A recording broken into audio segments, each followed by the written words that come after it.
Oh, okay. I see what you're saying. Okay, okay.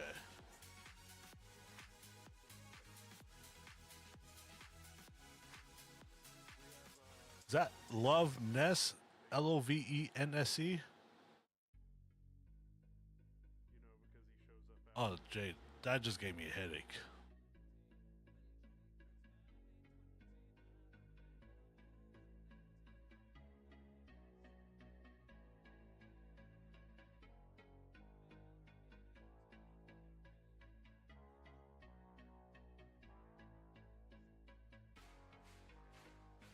It's a circle jerk. Oh, wow.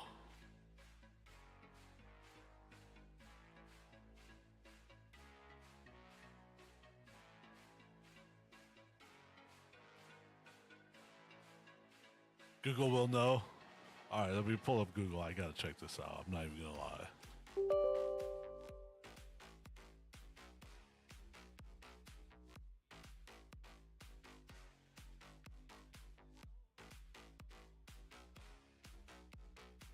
You'll know what I'm looking for.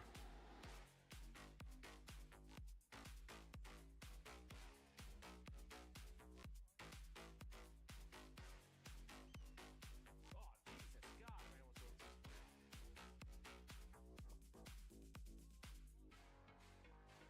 I almost wrote this. I had a boss once when he was like blue-collar America,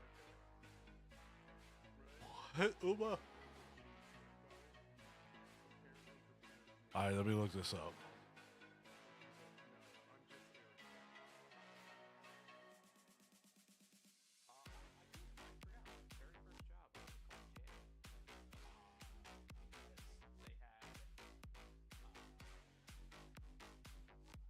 Because they had a show. What the hell, Uma?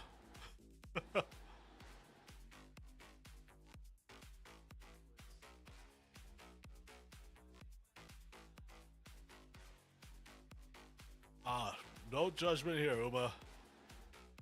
Joe was the senior at one That is point. so crazy, though. Well,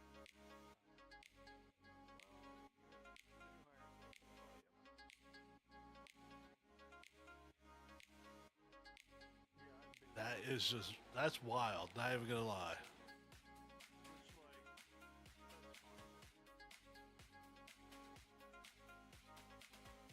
fine.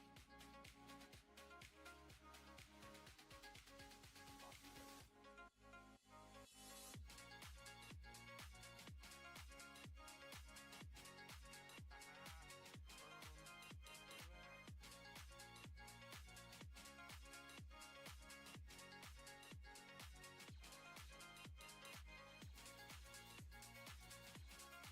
at that. Read your brainwaves with it? What, Uma?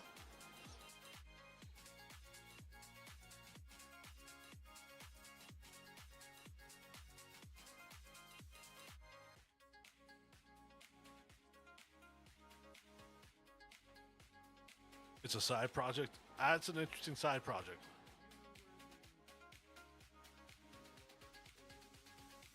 Bourbon Ball. Oh, right here.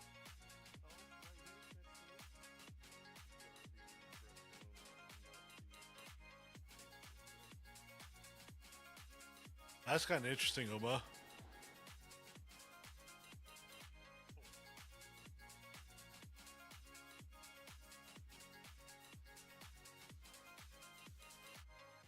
Oh, that was Yeah, a straight to a cool whole new shot. level. Right? Alexa, turn on the workshop.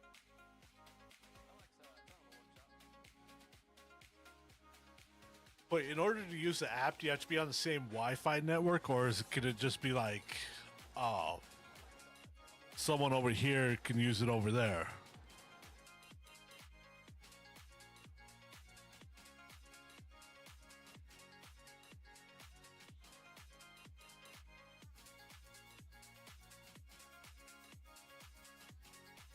Long distance relationship stuff? Oh, damn.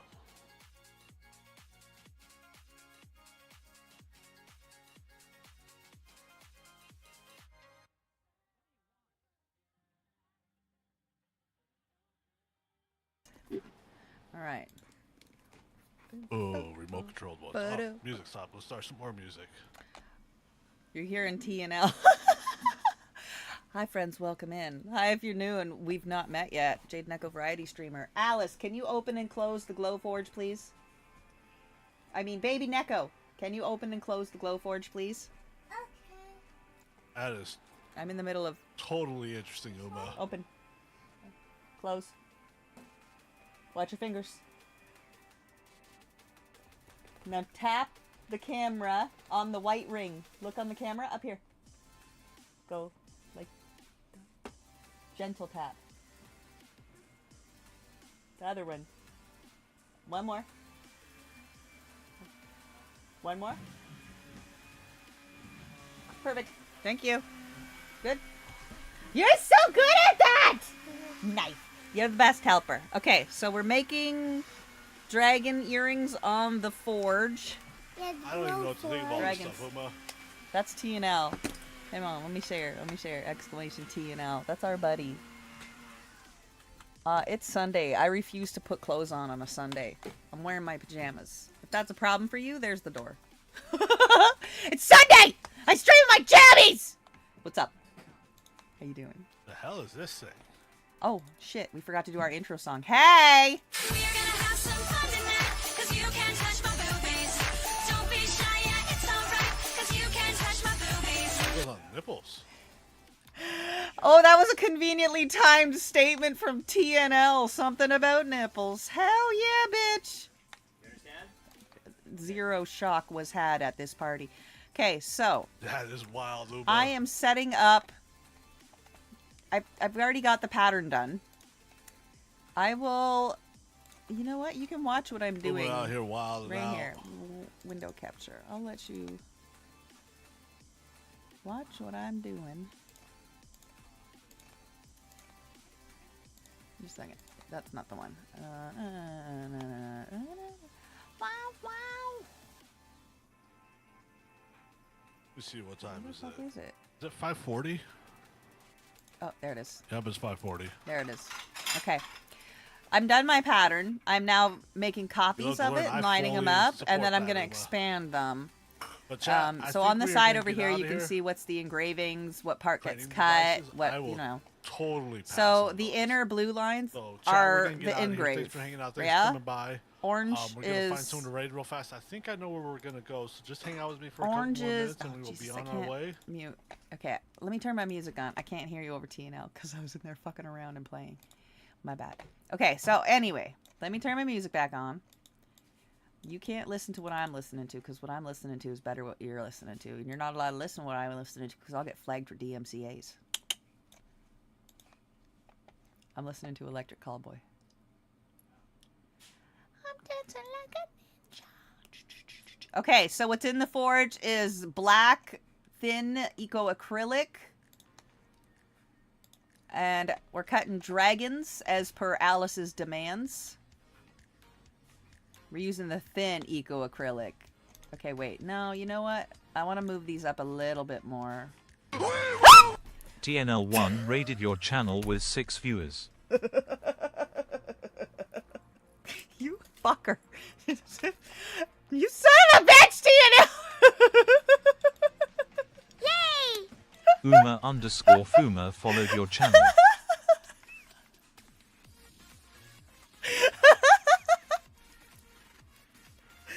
Well, now I gotta get myself out of my other tab. Because I made my own tab.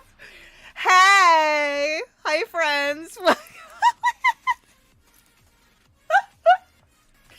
I was shooting this shit in TNL's stream for the last however.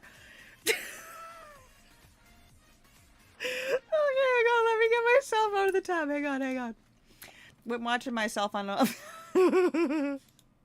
Let me put somebody else in my tab so they got the view. Okay, we got Zaku. We got Zaku in the other tab. Say Zaku, our buddy, and the Lockwoods for the other crafters. Okay. Hi, TNL. I already shouted you out, too, and everything, because I was in your channel fucking around and incepting you.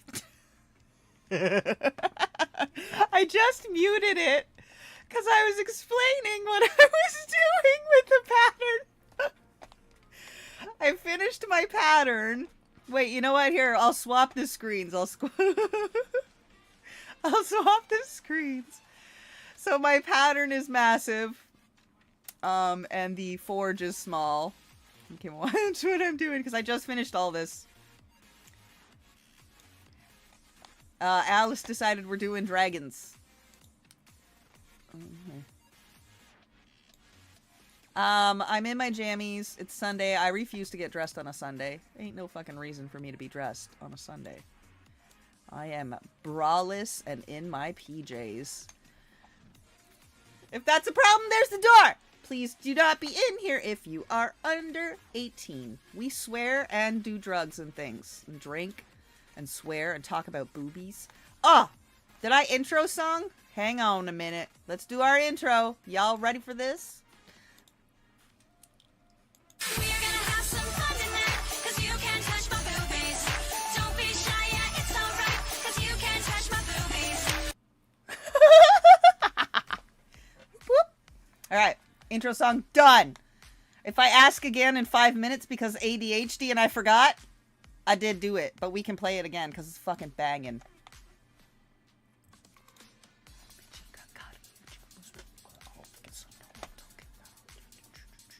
Once again, I am listening to Electric Callboy in my earbud, in my headphones. Y'all are listening to some crap. Go get your dinner, baby. I'll be here setting up patterns. So I'm going to do them. I'm done. Like, I just explained this. We drew out the pattern already. The blue is engraving. Yeah. The orange is cutting. Okay. So. Hi, Mac. Your bestie picked dragons today, so that's what we're doing. How you doing, baby?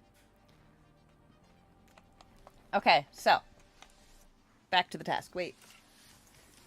Hang on, let me turn my fan on. Good, good, good. Okay, back to the forge. I'm going to set up the pattern.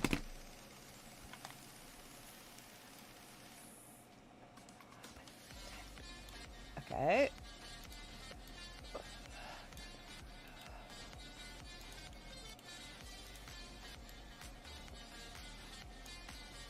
I'm a spaceman, got a rocket on my back. Spaceman, oh, I'm raving like a maniac. Spaceman.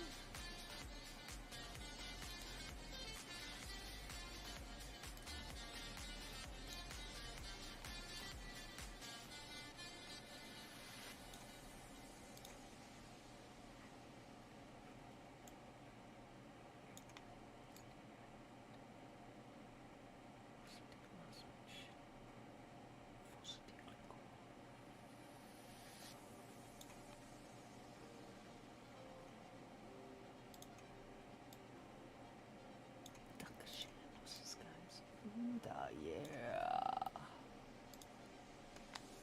Viva la Elton John. Viva la Elton John. We'll find out when I'm done setting them all up. It depends on how many of them I put on there and their sizes. Realistically, it's probably going to be like 6 or 8 hours because I'm doing a full sheet 12 by 12. I'm a spaceman, got a rocket on my back. Spaceman, oh, I'm raving like a maniac. Spaceman.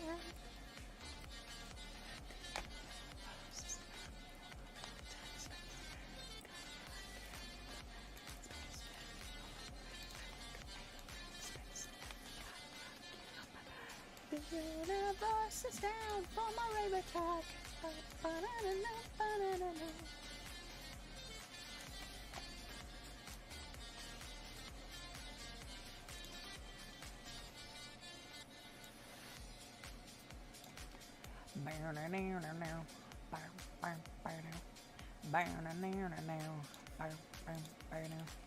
Hey, my friends are all welcome to you.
it all gone.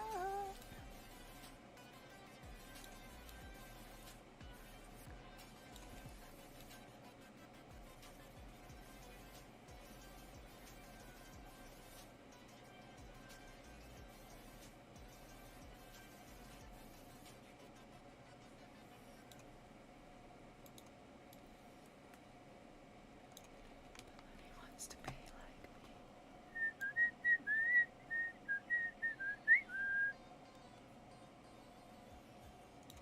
So come on.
I hate you so much, fuck you, I'm the worst damn nightmare. I don't care, you make me sick, your love is a lie. I wanna hate so I keep you alive. I know the smell of your blood.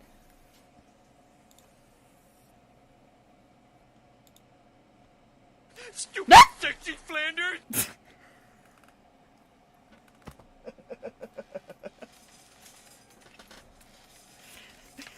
We're the new friends in the room. Hi, I startle easily.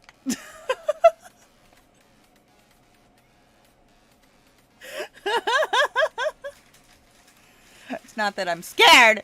You just get the drop on me. I'm surprised.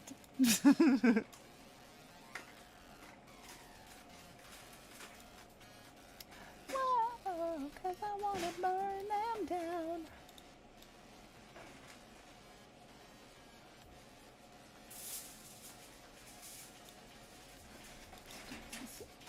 Love is a lie. I wanna hate so I keep you alive.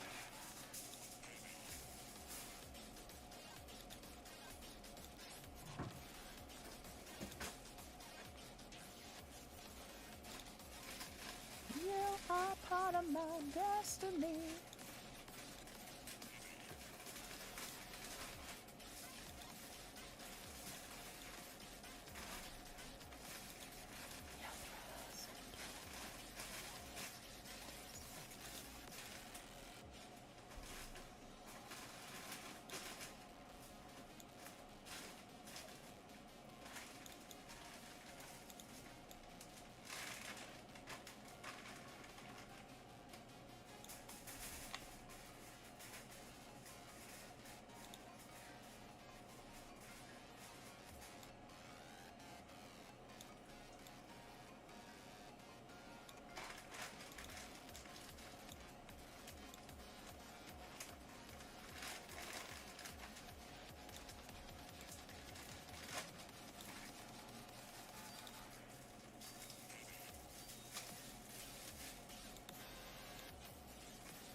Nico! Hi, buddy. How you doing, babe?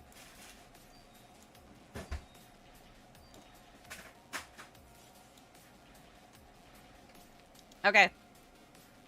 That should fit perfectly. Print! Sand under my feet. Cold beach. Wine. Yeah, that's all that we got. We got the moves.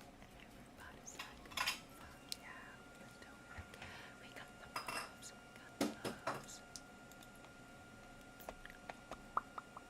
Now the forge will tell us how long it's going to take when I go and hit the button. Beep boop.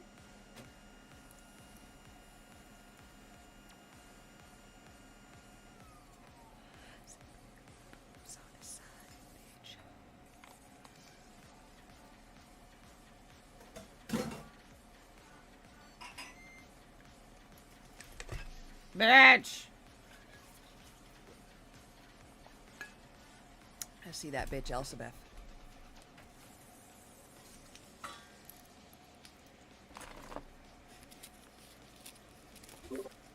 I'm eating. Eating! Alright, girl. I'm eating.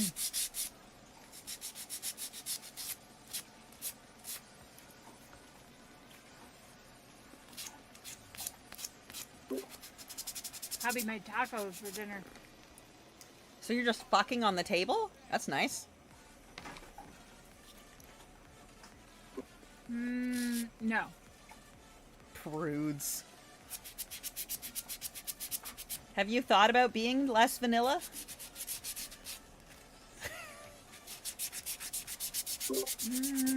Also no. I know. Fucking prudes.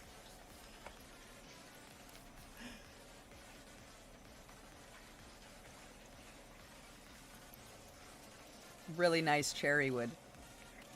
No, no. That's the maple. That's the maple.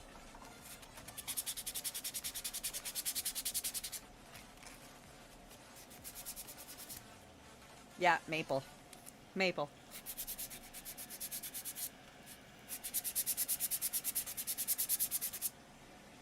Yeah. The walnut smells nice too.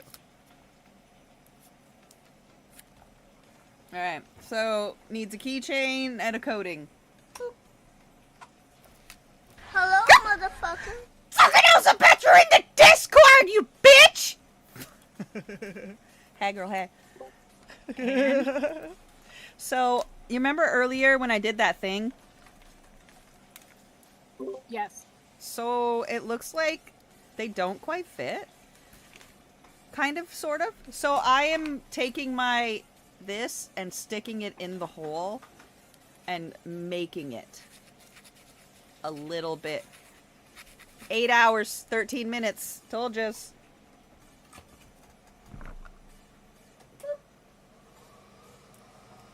That is literally all I need to be here to do. Did you see that, Burf? Beep boop the button after the pattern has been put down. So. Alright. I'm gonna craft. So now. Wait, what is it that you're working on? I didn't see. Dragons! No, not that. What you got in your hand? Oh! The origami birds. The origami Oh, that's birds. This is the wings, right? So the origami birds came out in 2 pieces. I'm telling you, it's gonna work. I know it will. The origami birds came out in 2 pieces, right? But this bit doesn't quite fit into this bit because they're acrylic and it melts a little bit and expands from the laser. So I'm sticking my banana. I am insisting into this hole and just giving it a little bit of a file. And then I'm going to slide it up in there and then they'll make earrings. But I also have to peel each fucking one and it's annoying! But I'll do it.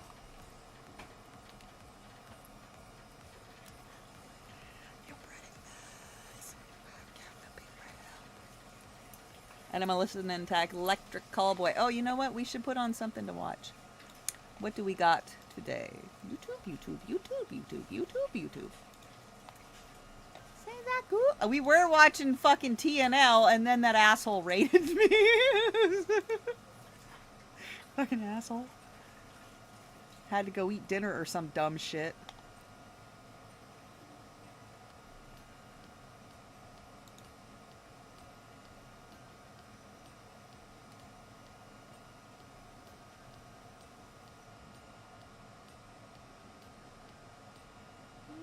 Oh, Charlotte. Charlotte's on. We're gonna watch Charlotte. This is exactly how a bra for women over. Cool.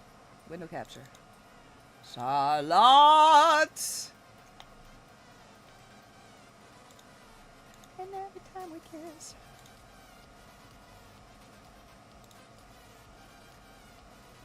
Want you in my life.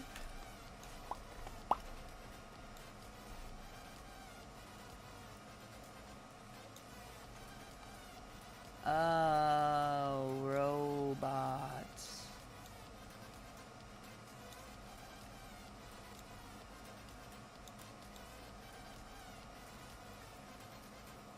Okay. Okay. Window capture. Capture my window.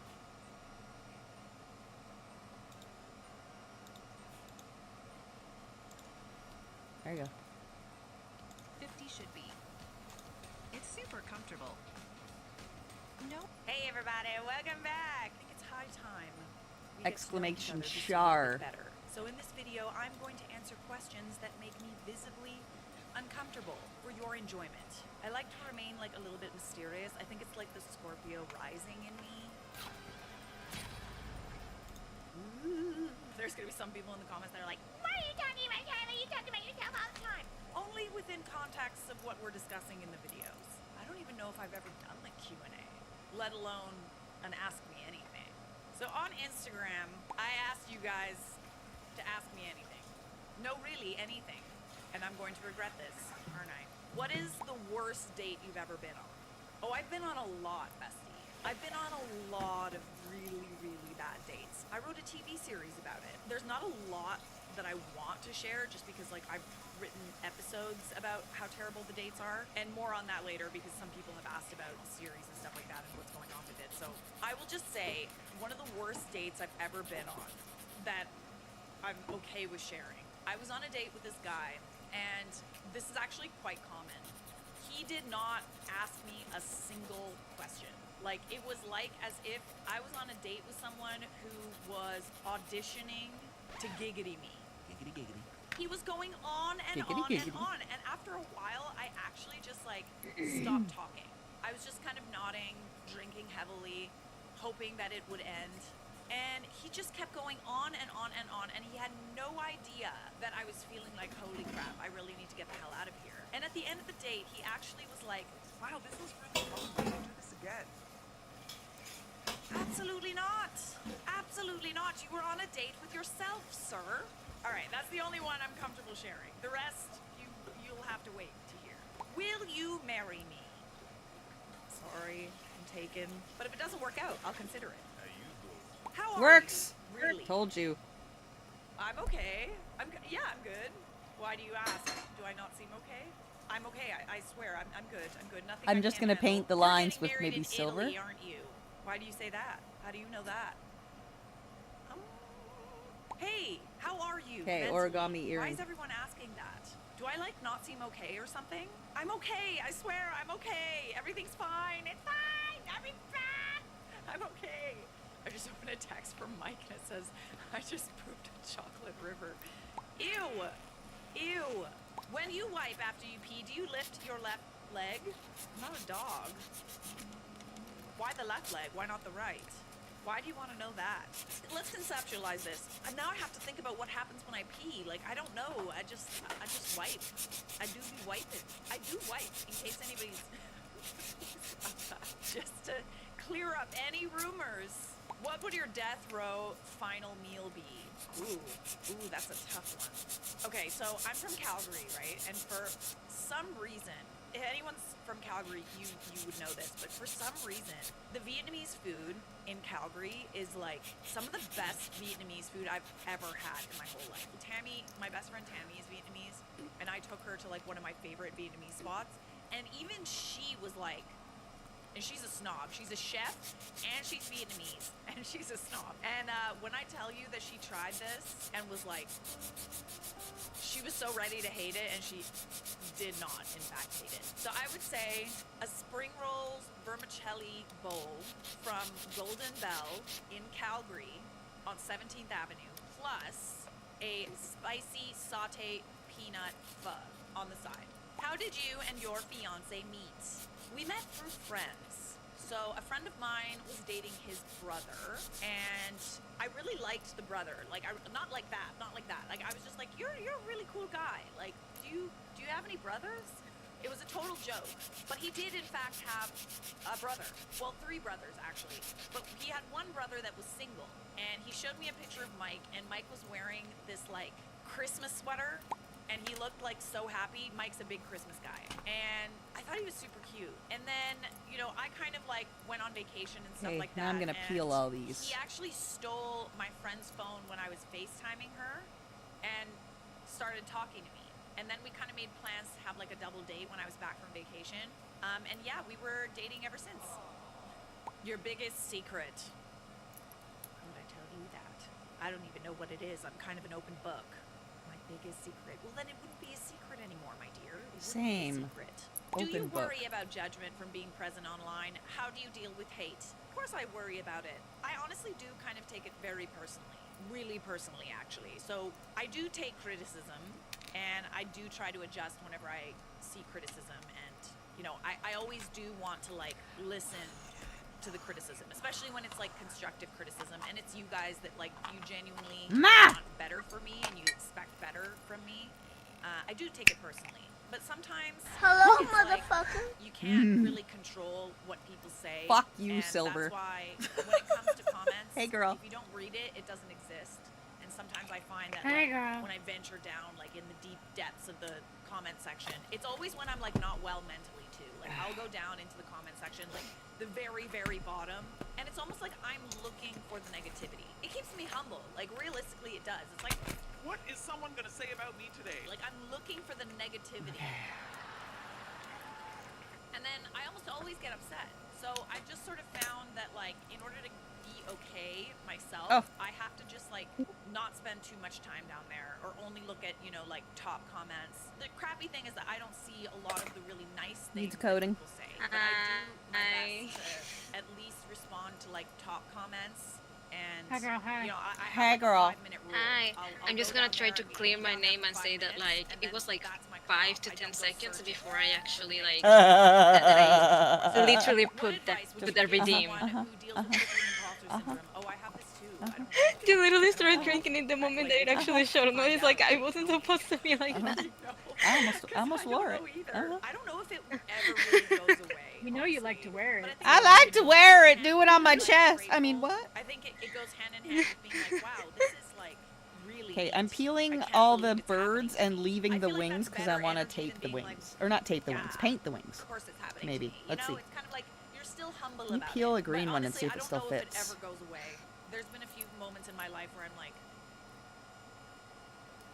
what am I doing here? Oh my god. Ain't no way I'm not gonna mess this up. Which venue on which day are you getting married? Well, I'm not gonna tell you that.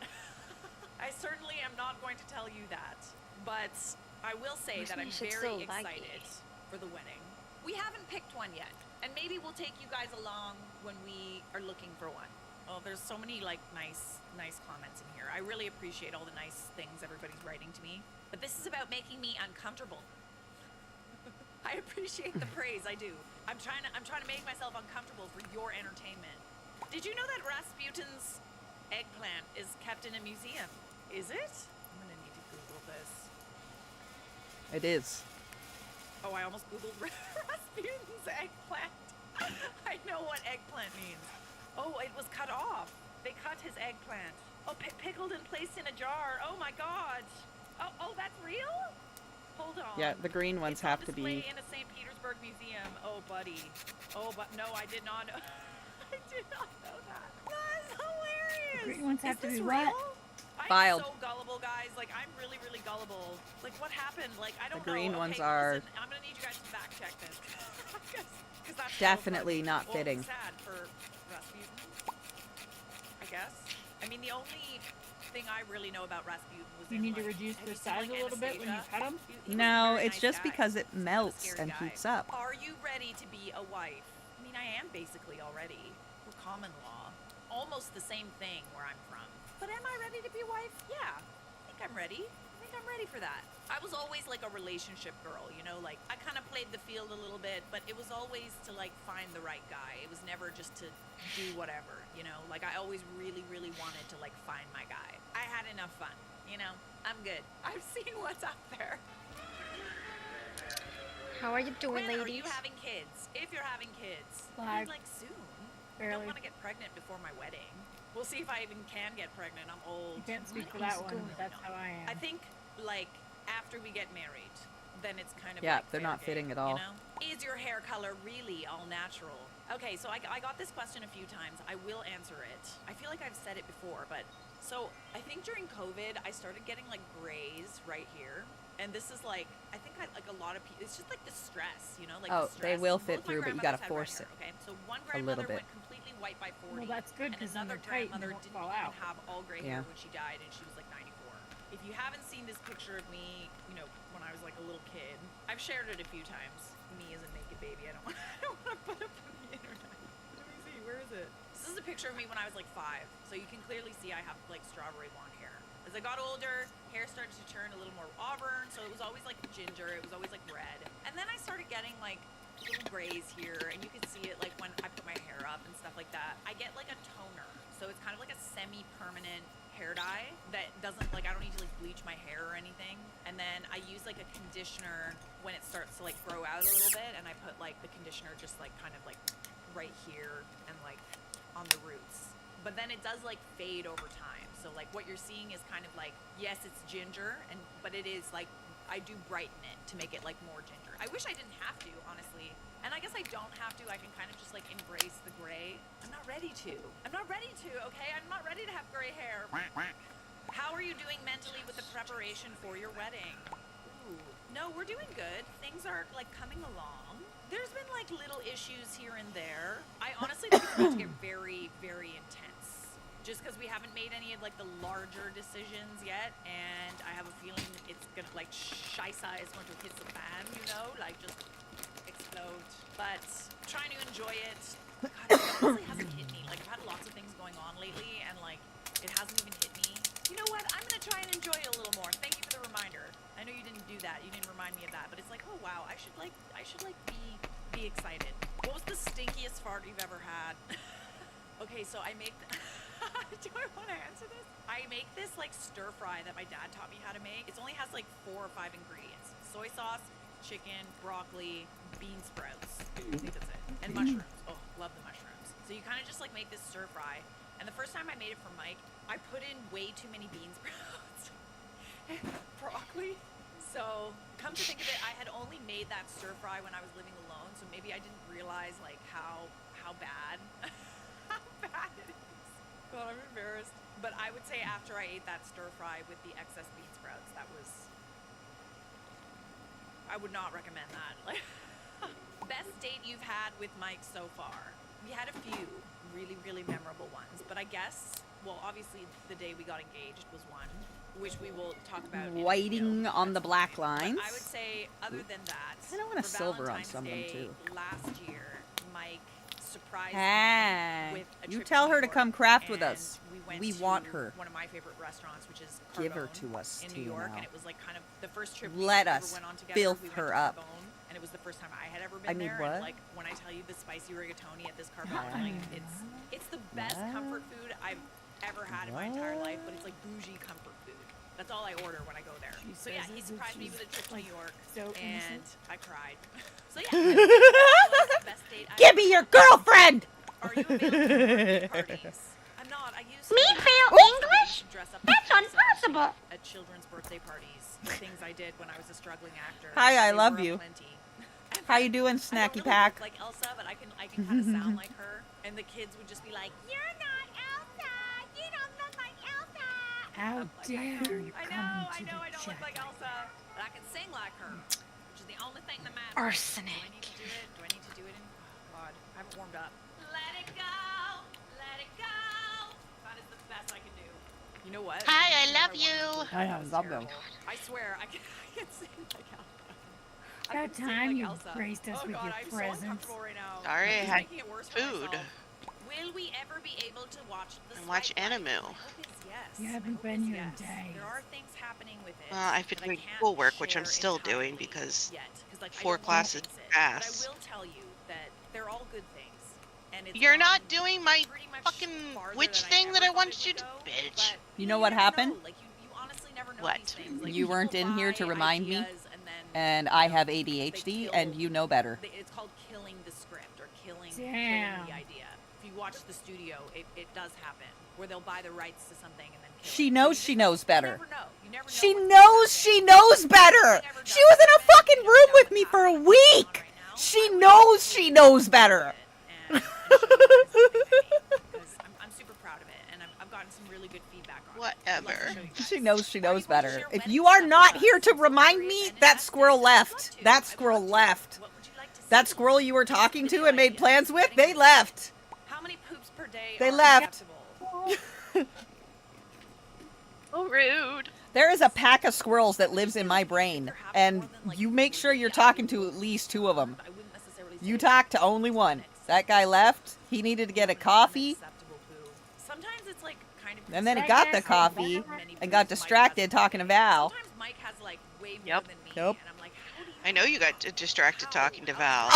Did I tell Elspeth? Elspeth, did I tell you that? Jealous, really. Elspeth, did I tell you? Wedding stress. Did I tell you the follow-up You know, before I went live? Did I call you sometimes and tell you? waves. Sometimes I wake No. up I on a didn't Monday tell morning you with, like, about 5 the emails, misdirection? wedding-related, The misdirection? and, you know, it's kind of like really inconvenient timing. I mean, because yes. I also have to go to work. I Yes. And told don't you know about if the you guys are misdirection? This type of person, I don't have any. The ideas that or that's dealt with that's messages not in my that. life. I think That's I have, like, I have some this. really bad anxiety when it Uh-huh. comes to like. Then, yeah, tasks you're that up to haven't date. been finished. And I But you usually can, do respond to, but like, you know, it's called reading a important things. label. Label the happy Caesars.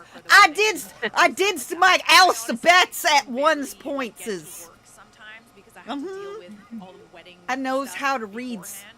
So that's stressful. But it comes in He doesn't. waves. Like, She's sometimes lying. I won't hear anything. For How like do you 2 spell that weeks, again? And then all of a sudden there's like 5 Antibiotic? It's okay. It's okay. It's okay. That for ain't now. how that goes. How are you so social? You seem like you can talk to anyone. I'm I also not sent you a that thing social. in I am DMs. social. I do Is it a put penis? myself You in said- social situations, Because you said you but, can like, I'm do really leather, not, so like, those are the super social. my I have, thingies like, for leather. I'm, like, I opening gotta up order and, the like, making new friends. leather I'm sheets. working on it. I'm definitely Where the working fuck on is leather sheet, I then, am the type of bitch? person I'm where, like, I make busy. plans, With acrylic and wood. I'll forget that I have those But plans, and I'm like looking I forward don't want like, to staying home and doing spend nothing, and then I $50 remember, on or I see my calendar, and I'm like, tags. Oh, well. You said you're gonna spend $50 like, I on shudder, leather and then and I then will put also them be out. like It low-key costs the happy if same. plans get Yep. canceled. No, Like, if someone's like, Yeah. because Yeah. $50 and I'm not gonna be like, I don't think so. I'll be like, Somebody oh, is gonna same. be spending Honestly, something on same. someone Thank God. somewhere. Thank And God. all of them But will it's be not good wearing to be like no that, guys. pants. Like, I feel like life Sounds goes awesome. by Yeah. so quickly, and before you know it, you Because spent like let's see, 3 months how much are my tags? just in your house. Oh, I still gotta do the fucking cards. Did Ray do our art yet? Because I wasn't paying No. attention anymore. No. Because I told Okay, her so- I needed those with the like, rainbow meet people and pastel, meet the friends pastels, absolutely and the yourself watercolor and for social the interactions earring go awry. things. Because I'm gonna be Why do you sending look like a you penguin? all these. Do I? Yeah, so for 25 small ones, it's $26. Can you do And a for better job 25 of booger checking? Love you, but large ADHD ones, distracted it's by it. $29, So, and that's without screws, because I already have screws. If I want screws, then it's 32 and 35. You're ordering these from It's an editing China. choice, I mean, what? something funny that they do to I'm emphasize ordering my them reaction. through Etsy Yes, I because am. it's my Before every own single video. personal I logo. don't have like a director that's like Am I being ignored? or, like, you I'm know, being off in a room ignored. somewhere TNL looking asked a at the question, dailies. and I hear you. like a screen of Charlotte, and then Oh, he says, okay. Cut. We got a booger. We got a booger in nostril right. "Can we get a booger check?" There ain't none of that. I film for maybe an hour at a time. Like, I will sit down and I will start the camera, and by the time I'm finished filming a video, like the raw time is called, will be like 45 minutes. So that's 45 Yeah, we need minutes some, of me awesome- not paying attention. All I Awesomeness. heard was it's a I'm business sorry my expense. boogers If offend we were an you. I will actual do better. LLC, you I'll can do write it better. off as I'm a sorry. tax exempt. When was the last time you ordered? Yeah, that would be great, but we can't really afford that right now, can we? 40 minutes ago. Life lesson to know before 25. If just gets I mean, better. we're not a business, It just so gets better. no. Don't be afraid of aging. You've got lots of time. I mean, we can't afford the LLC right now. Your soles and feet more, they're beautiful. We can't? Why? How much is I it? appreciate that. Not for free. It's a couple hundred. I'm looking at like $300 to get that started. No plans That's it? to make a fee I page, mean- sorry. The soles In of my feet are Pennsylvaki. really If you want to do it somewhere else, we can. What is your But the biggest problem is insecurity? Pennsylvaki will try to come after any penny that they can. I know it seems I like don't have live it all in figured out, but Pennsylvaki. I'm, Only No. dummies live tall there. Makes me kind of insecure. Like I have pretty bad posture. Did you know we found a new Jackbox to play? Like I also Oh God. It's dirty. kind of see it in like my Oh my god, we need to play a Jackbox game Oh, again. so Awesome. good. so tall. Yes. How many wipes does it usually take? Well, if I get my schoolwork done, we can do it tonight. It really Yes. does depend on the Great. day. Depends what I ate the night before.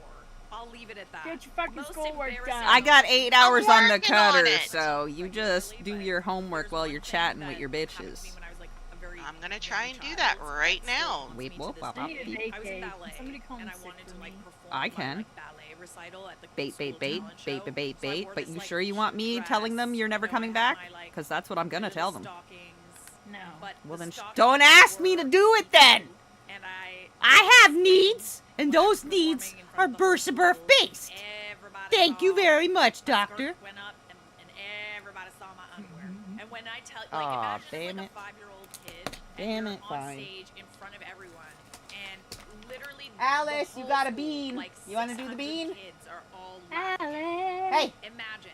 At least I can't see. shake you your guys. head. I can't hear you. But that was a very traumatic. moment. Okay. God knows why. Alice says no beans, so all candy. This cup is full of super sours, super spicies, and regulars. I wanted to be in entertainment. I still Yeah, remember yeah. all those Oh, people no. laughing at me very vividly.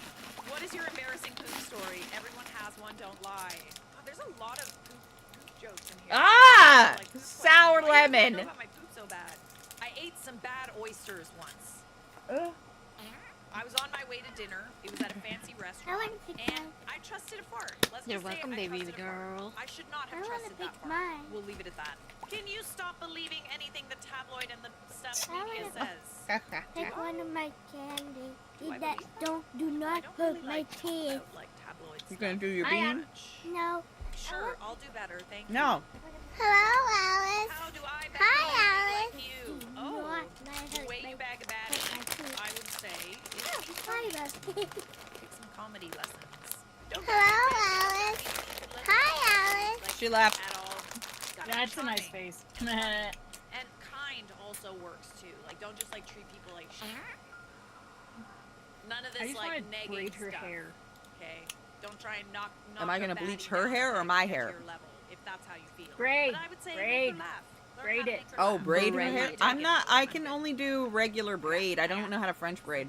When are I we said gonna see the dress? I You're want to gonna see braid the it. dress. Oh, I thought you said, Probably are on you the gonna day I braid get her hair? And I was married like, or the fuck, day bitch, after, calm whenever I down. Do decide it to post it on yourself. social media. Okay? Chill. You'll see the dress, don't worry. You'll see it, but isn't it bad luck? Isn't that what I said? Yes, apparently that was what you said. The fuck, bitch, calm down. It's like, damn. My bad. Okay. Okay, okay. Like, I'm okay. Don't worry about me. I'm fine. I'm fine. I've never, ever been happier. How did you know he I'll be was right the back. one? Oh my gosh. Sweet. That doesn't necessarily make me really uncomfortable, but I'll share it anyway.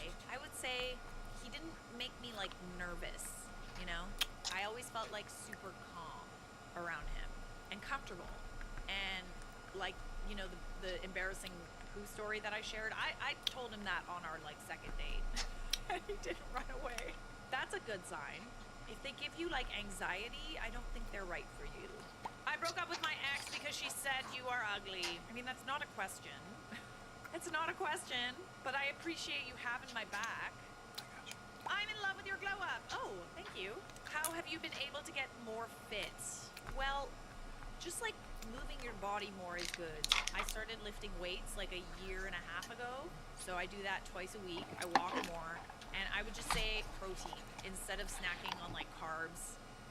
Snack on more protein. But stuff. But what? But what? Nice username, too. Baby, anytime soon. Chill. Chill. Had to get a wedding dress. Need to fit in the wedding dress, okay? So after the wedding. Stop rushing me! Stop rushing me! I know I'm old! And my eggs are dry! But I do still lay an egg every month, so I think we're good. OnlyFans.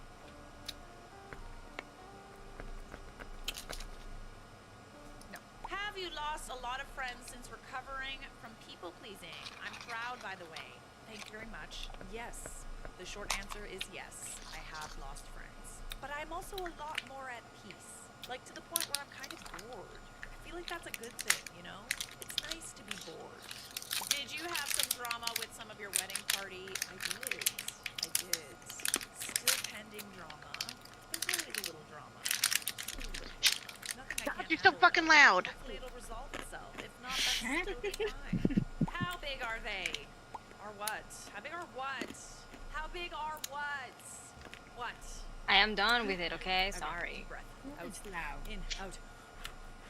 Who's ever opening the fucking plastic? It's like It was in my silver. fucking ear. It was silver.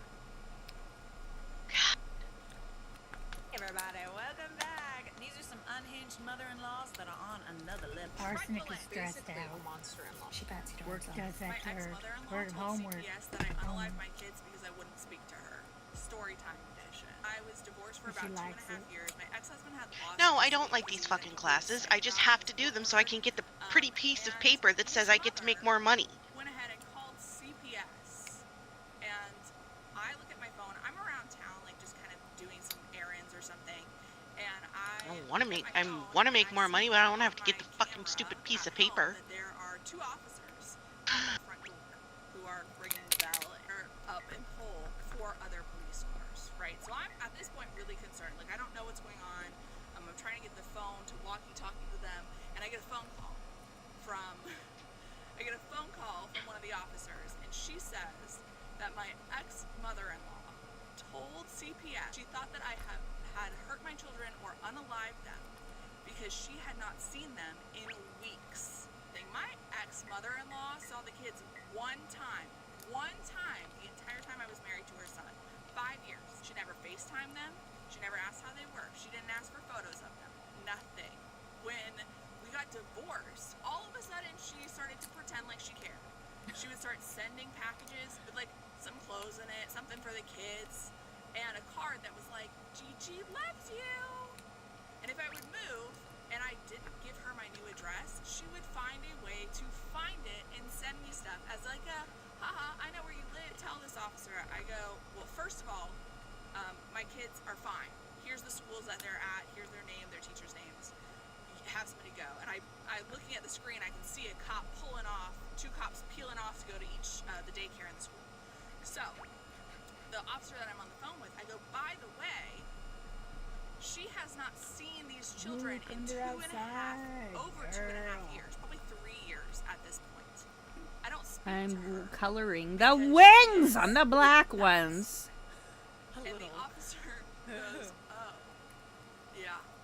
We get that a lot, unfortunately. And if you want to hear what my ex-mother-in-law had to say when I confronted her, go ahead and leave a comment below. No, thank you. Is there more? Oh, there is. Oh, goody. Oh, God, there's definitely more. I just find it odd that, like, there was no interest in your kids when she was their like, she's still their grandmother, but you're no longer with her son. So, like, I just find it interesting that now there's an interest in the kids, now that you guys aren't together anymore.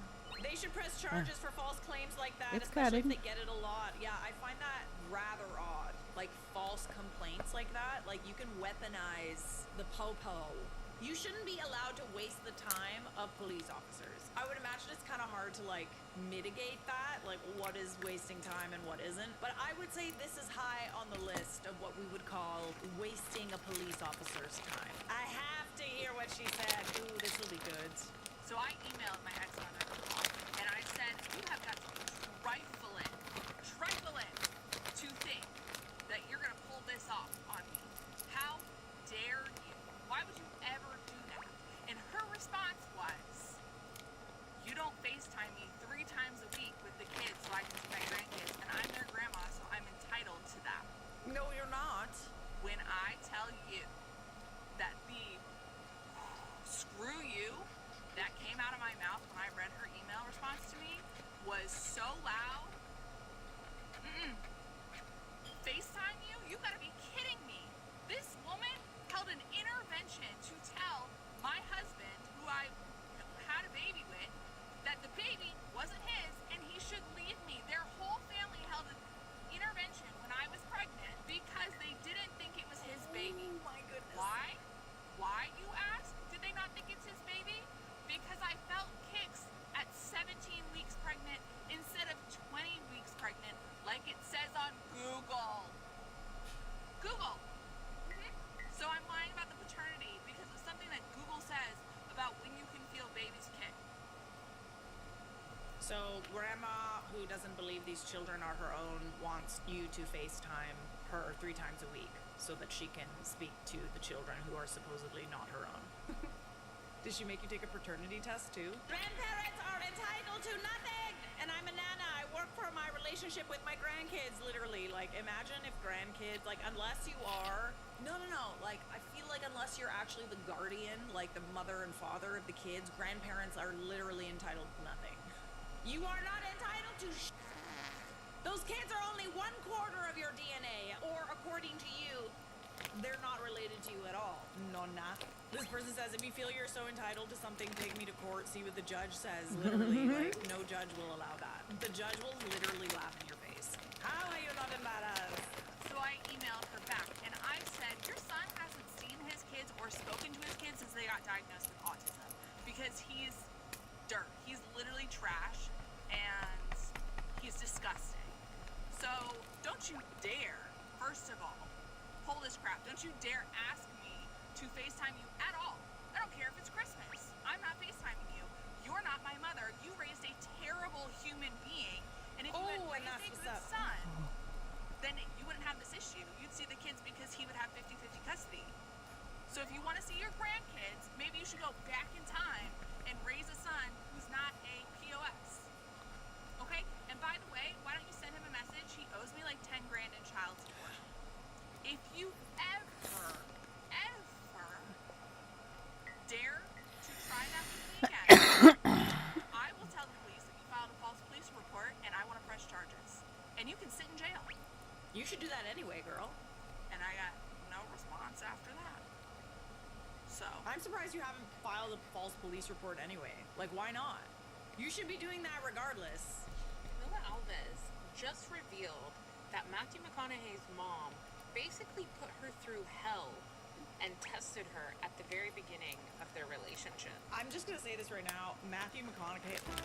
Stupid sexy Flanders! Matthew McConaughey looks like You ain't catching me, bitch. I'm sorry. Look at that face. Look at him. Look at his demeanor. He's a mama's boy. Like, it does not surprise me in the slightest. Just for a little background on the two, Camilla and Matthew met each other at a nightclub back in like 2006.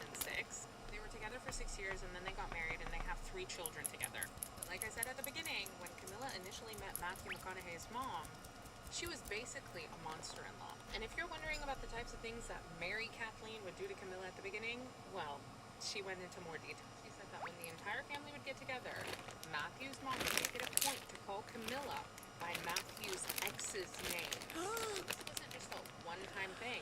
This happened all the time. And it wasn't just one ex's name, it was multiple ex's names. Wow. Camilla being That's on respectful of purpose. her elders, didn't want to say anything. Another example of what she would do to Camilla was that when she spoke to Camilla, and Camilla would initiate conversation in English to Matthew's mother, she would respond back to Camilla in the most broken down Spanish, even though Camilla would constantly let her know that she speaks really good English. But Camilla said, by her constantly doing that to her in front of friends, in front of family, it just felt like she was putting her down all the time.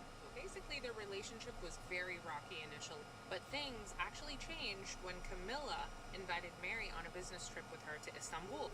Did Mary take it easy on Camilla during the trip? Absolutely not. Turns out she was putting like really bad thoughts in her head about the relationship, saying that Matthew would never settle down with her, just constantly putting her down. Bruh. What? I'm painting! I'm not dealing with this anymore. You're negative, you're rude, and she just lost it on Mary. The two had a Are you, total though? blowout. Yes. And Camilla said that she finally I'm let painting out the her wings. Brazilian and Latin spicy side, and she just let Mary have it. The two went back and forth for a very long time, having an all-out screaming match, and then finally, at the end of the fight, Mary looked right at Camilla and says, "Okay, now you're in." That is so twisted, but hey, let this be a lesson to all of you. You don't like being pushed around by people? Guess what? They're sizing you up, and they're doing it on purpose because they can. This is why we don't let people push us around. Some of them might be doing it on purpose. Just to keep you right under the thumb. You know, right under the thumb. But now, this woman... I did most of them with white lines, but I'm trying some with color and seeing. It turns out the entire time that Mary was being hard on Camilla and putting her down and basically being disrespectful and testing her, all she wanted from Camilla was for her to fight back and to really stand up for herself. And from that day on, the two are closer than ever, love each other, go on vacations solo together, and supposedly have an amazing relationship. And I guess Camilla just needed to be initiated into the McConaughey clan, but I don't know if I'd be able to personally put up with that. Why do we need to test people and like push them around, and they need to like get so fed up that they fight back for us to respect them as human beings? Especially after like a long relationship like that. Like, you know, they were together for 6 years before they Did you got end up married. That is managing to so get like the unbelievably twisted. teal Like, what a and roundabout pink way to get someone acrylic like you, to like, work No. together? I bet Camilla letting out Teal her, and like, black. Latina side, Teal like, and the pink Latina wouldn't. Fire. Oh my goodness. Let her rip, baby girl. It's not just like respectful of your elders. Like, I feel like it's not just that. It's also just like wanting to be liked by people.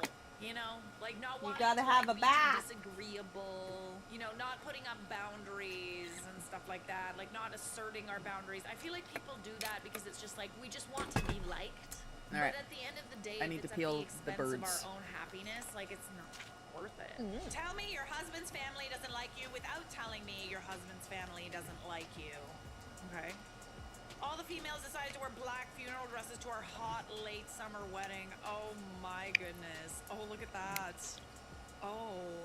It would be one thing if it was one black dress. It's a whole other thing that everyone wore one.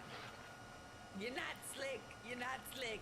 I think it's okay to be initially apprehensive about whoever your like daughter or son is dating. But I mean, let's remember, like even in friendships, like let's just like trust people's judgment, especially our own flesh and blood.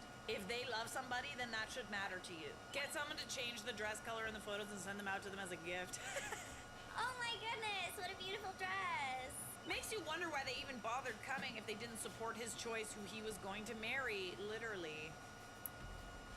Just don't come. Oh no, but you'd rather just be a petty. You'd rather be a petty. I mean, let's not be overtly petty like this. We gotta be sneaky when we're petty, because then we look bad. I would say, like, the best way to be petty is to just be better. Look better, be more successful, improve yourself, and, like, show up in, like, a beautiful gown or something like that. What are people gonna do? Get mad because you look good? Like, then they look stupid, right? My mother-in-law wore black to our wedding, and she refused the mother-son dance. Ooh. It's one thing to wear black, it's another to do that. My sweet grandmother-in-law stepped in to save my babe from the embarrassment. Literally, because, like, the only person who looks embarrassing in that moment is you, mother-in-law. It's you. You're embarrassing yourself. Nobody else. You look dumb. Random things that my ex-mother-in-law didn't say because she fancied her own son. I think she wanted to marry him. Completely blanked me for the first 4 days of knowing me. Incredibly awkward because I was staying at my boyfriend's apartment. Some mornings we would wake up, my boyfriend would have gone to training, and I would be there with just her. And I would like be in the kitchen, let's say, and she would walk out of the apartment and not say goodbye. Just slam the door, adios. And that would be after I would say good morning to her, obviously, because I'm not a weirdo. Got to the point where when he saw it, he was like, excuse me, like, Sarah's here, can you say hello to her? And her excuse for not being able to talk to me, or just not even bothering, was that there was a language barrier. Now, I totally understand that I do speak very fast sometimes, and maybe it is a little bit hard to decipher what on earth I'm saying. But her son had I'm not having exactly the same issues. accent as me because he hadn't seen his mum in 11 years. And she told him that if I had any respect for him, I would go and learn their language. Her own son could not speak their language. He could understand it slightly, but he could not speak it. So when he confronts her and says, like, you've got to start speaking to my girlfriend, her response is that every time she's then around me and I try and talk to her, she tells me, wait, she gets her phone out and she does Google Translate. Imagine that. Every time that you are in a room full of people, she is only translating what you say. She went as far I might as have to to say turn my computer that off I because had a it's common storming pretty good outside. Oh, which I bitch. can talk, but I don't expect Get you crafting then. It's a Sunday anyway. It's just unnecessary. She constantly fat shamed me. She compared me to a Shetland pony, which is semi-true and actually quite funny. But It's it didn't not really at help me all. at the time. Shut up. One day, she invited me for coffee, and despite me thinking that she might just like put a load of arsenic in my coffee, I said I would go. For background, my boyfriend at the time did not know his dad, but she had told him that his dad I'm was stay for a a bit, certain but if it nationality, starts, and he had always if I can believed that. start hearing it worse. During I'm this gonna- time in his career, he'd been given the opportunity to go and play for a certain team, represent them. He had to be a certain nationality. So he says he's got a fair chance of getting in with that side. I know nothing about sport, but there must be some sort of background checks, and so he would need to prove that he was indeed that nationality. I'm sorry. This mother-in-law, your man's doesn't know his father, yet she's gonna be picky and choosy and high and mighty about your relationship?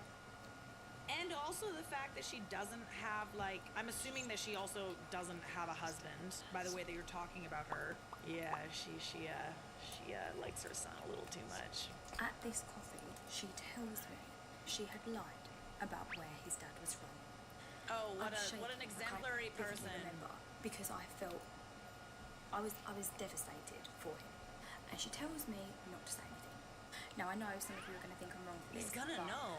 I sat on that information for a few days, and then after watching him going through everything that he was going through, trying to find certain things out so that he could put himself forward for this certain team, I said, listen, I need to tell you something. The other day when Mum took me for coffee, she told me she lied. I think she's a bit embarrassed. Having a massive temper, storms straight into her bedroom, starts screaming. Absolutely not what I intended to do, but that's what happened.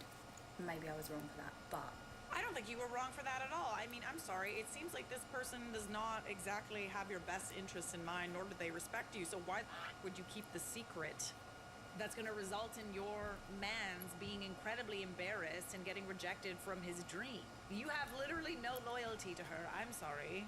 Since when are we friends? Since when are we friends? I didn't want him to be embarrassed when she couldn't pull through with whatever. I don't know. I don't know. I was very young. She says she never told me that. Never said it. Flatly denies it to my face. She calls me out into the living room and we have to have like this. I don't know. It was like a scene from EastEnders. It was truly horrific. So now I'm looking like just some weirdo who wants to start trouble. And she sees this as an opportunity and she says that I'm jealous of her. I'm jealous of their bond. Bear in mind they haven't seen each other for 11 years. Interesting I'm jealous. choice of I'm jealous of words. their bond. She goes as far as to say that she's used to this behaviour because women have always been jealous of her. I remember thinking, like, Oh, interesting. are you on drugs? Girl. I come from a family where my mum is not in competition with me. I don't see mother figures as someone that I would need to be jealous of because I see them as like love and care. That is a very, very good point. Jealous of your bond between a mother and son. Why would you secretly want the same bond that a mother and son have? You wouldn't want that kind of bond. I mean, to each their own, I guess, but like, interesting choice of words. Jealous of a bond. I did not know what gaslighting was back then, but I know what it is now, and I know that that's what that whole thing was. I leave and I'm like, there's no coming back from this. Like, I need to get away from this. This is weird. They somehow end up making up, and yeah, turns out she did lie, and she does come clean to him, but she never apologises to me. Just still says that she didn't tell me. Doesn't even know how I know she says. And that is where she starts to say that I am obviously, like Googling him, I'm looking into him, that's how I found him. Bear in mind, when I met him, he was not signed by a club, he did not have a job, and none of that mattered. Definitely did not have a PI on him at the big age of, what, 18? It starts to say we've been raised differently, we have different upbringings, which I can only speculate as to what that meant, because we did have different upbringings, we did. She abandoned him. Yeah, we would be different. Right, to make amends, she decides that she will cook us all dinner. And she cooks like a traditional dish, which was lovely, by the way. But at that time, I was a vegetarian, and so I could only eat like the salady bits, which would have been fine for me. I was happy with that. But she sees it as a chance for her to go on a rampage about how starving myself won't help me, won't make a difference. And Starving yourself. Dude, she picked something that you wouldn't be able to eat. Like, I guarantee you that's what happened. What do you mean you don't eat no meat? despite the fact that she has told me several times that she is naturally thin and she doesn't have to try, unlike me. She tells me she knows exactly how I can lose weight. She's going to show me yoga. Despite the fact I have never expressed I'm unhappy. And so my boyfriend, who I probably had made a few comments to, like about myself, because you just do when you're in a relationship, you feel comfortable to make comments, starts to agree with his mum in a nice way. Absolutely not. That'd be a really nice opportunity for you two to get together. And they take my sheepish, kind of nod, like tears in my eyes type thing, as full consent. And the next thing I know, she is marching me to the bedrooms where there's scales and asking me to step on the scale in front of her, my boyfriend, and his best mate who was like loitering. I'm like, no, I don't want to do that. Like, I don't know myself. I don't want to be weighed in front of people. I refuse, and then I leave because it's like far too awkward for me to like rectify that situation or laugh about it at that point, because I just feel so uncomfortable. So now I look like a weirdo because she's trying to help me and I'm like running off. I'm sorry, that is not helpful at all. Come here. Let's just look at this scale. Let's see how much you weigh in front of all of these people. You don't look like a weirdo. The only weirdo in this scenario is her and your man for like not saying something. Anyway, the last straw for me was they have a big game coming up. Everyone's going to be invited. We're all going to be there, friends, family, you name it. Everyone's going. And one of the aunties is going to have the pre-party at her house. Everyone's going to meet there. Now, I really don't want to go for obvious reasons. And so rather than go on my own, I decided I'm going to take my little sister as backup. And for reference, she's 4 years younger than me, but she has always been like the mighty one that's not scared to stand up for herself. So she comes in handy. She's good. She's a bulldog. So we arrive there, and straight away, when she sees my sister, she's all over her. She can understand her. She thinks she's beautiful. She compliments her figure. And I will say my sister is absolute worldy. But we do look similar. In fact, I'm going to insert a picture just to show you. I'm in the middle, and my sister Lucy is here. This one. Oh my god, you guys are so hot. Are you kidding me right now? I swear, there's some lengths that some women will go to like make other women feel like it's so like, oh man, remember how I'm talking about the fact that like, you know, playing games in relationships is never a good sign, you know? Like, if you have to work for it, it's just not good. It should be easy. There should be no question in your mind that your man likes you. The same is true for friends. If you have any inkling, and for family members, all right? If you have any inkling that someone doesn't like you, you're probably right. Like, realistically, you're probably right, which is kind of sad, but like, whatever. I was fidgeting with my wedding ring, and my mother-in-law sitting next to me said, if you don't want it, I'll take it. I'm good. My ex's mom used to call me the breeder. I feel ya. Oh, okay, so having a psycho mother-in-law is a common occurrence. Got it. Good, good, good. Yay, another person to fight with. Tell me your unhinged mother-in-law stories down below in the comments. I know you got a few. Subscribe!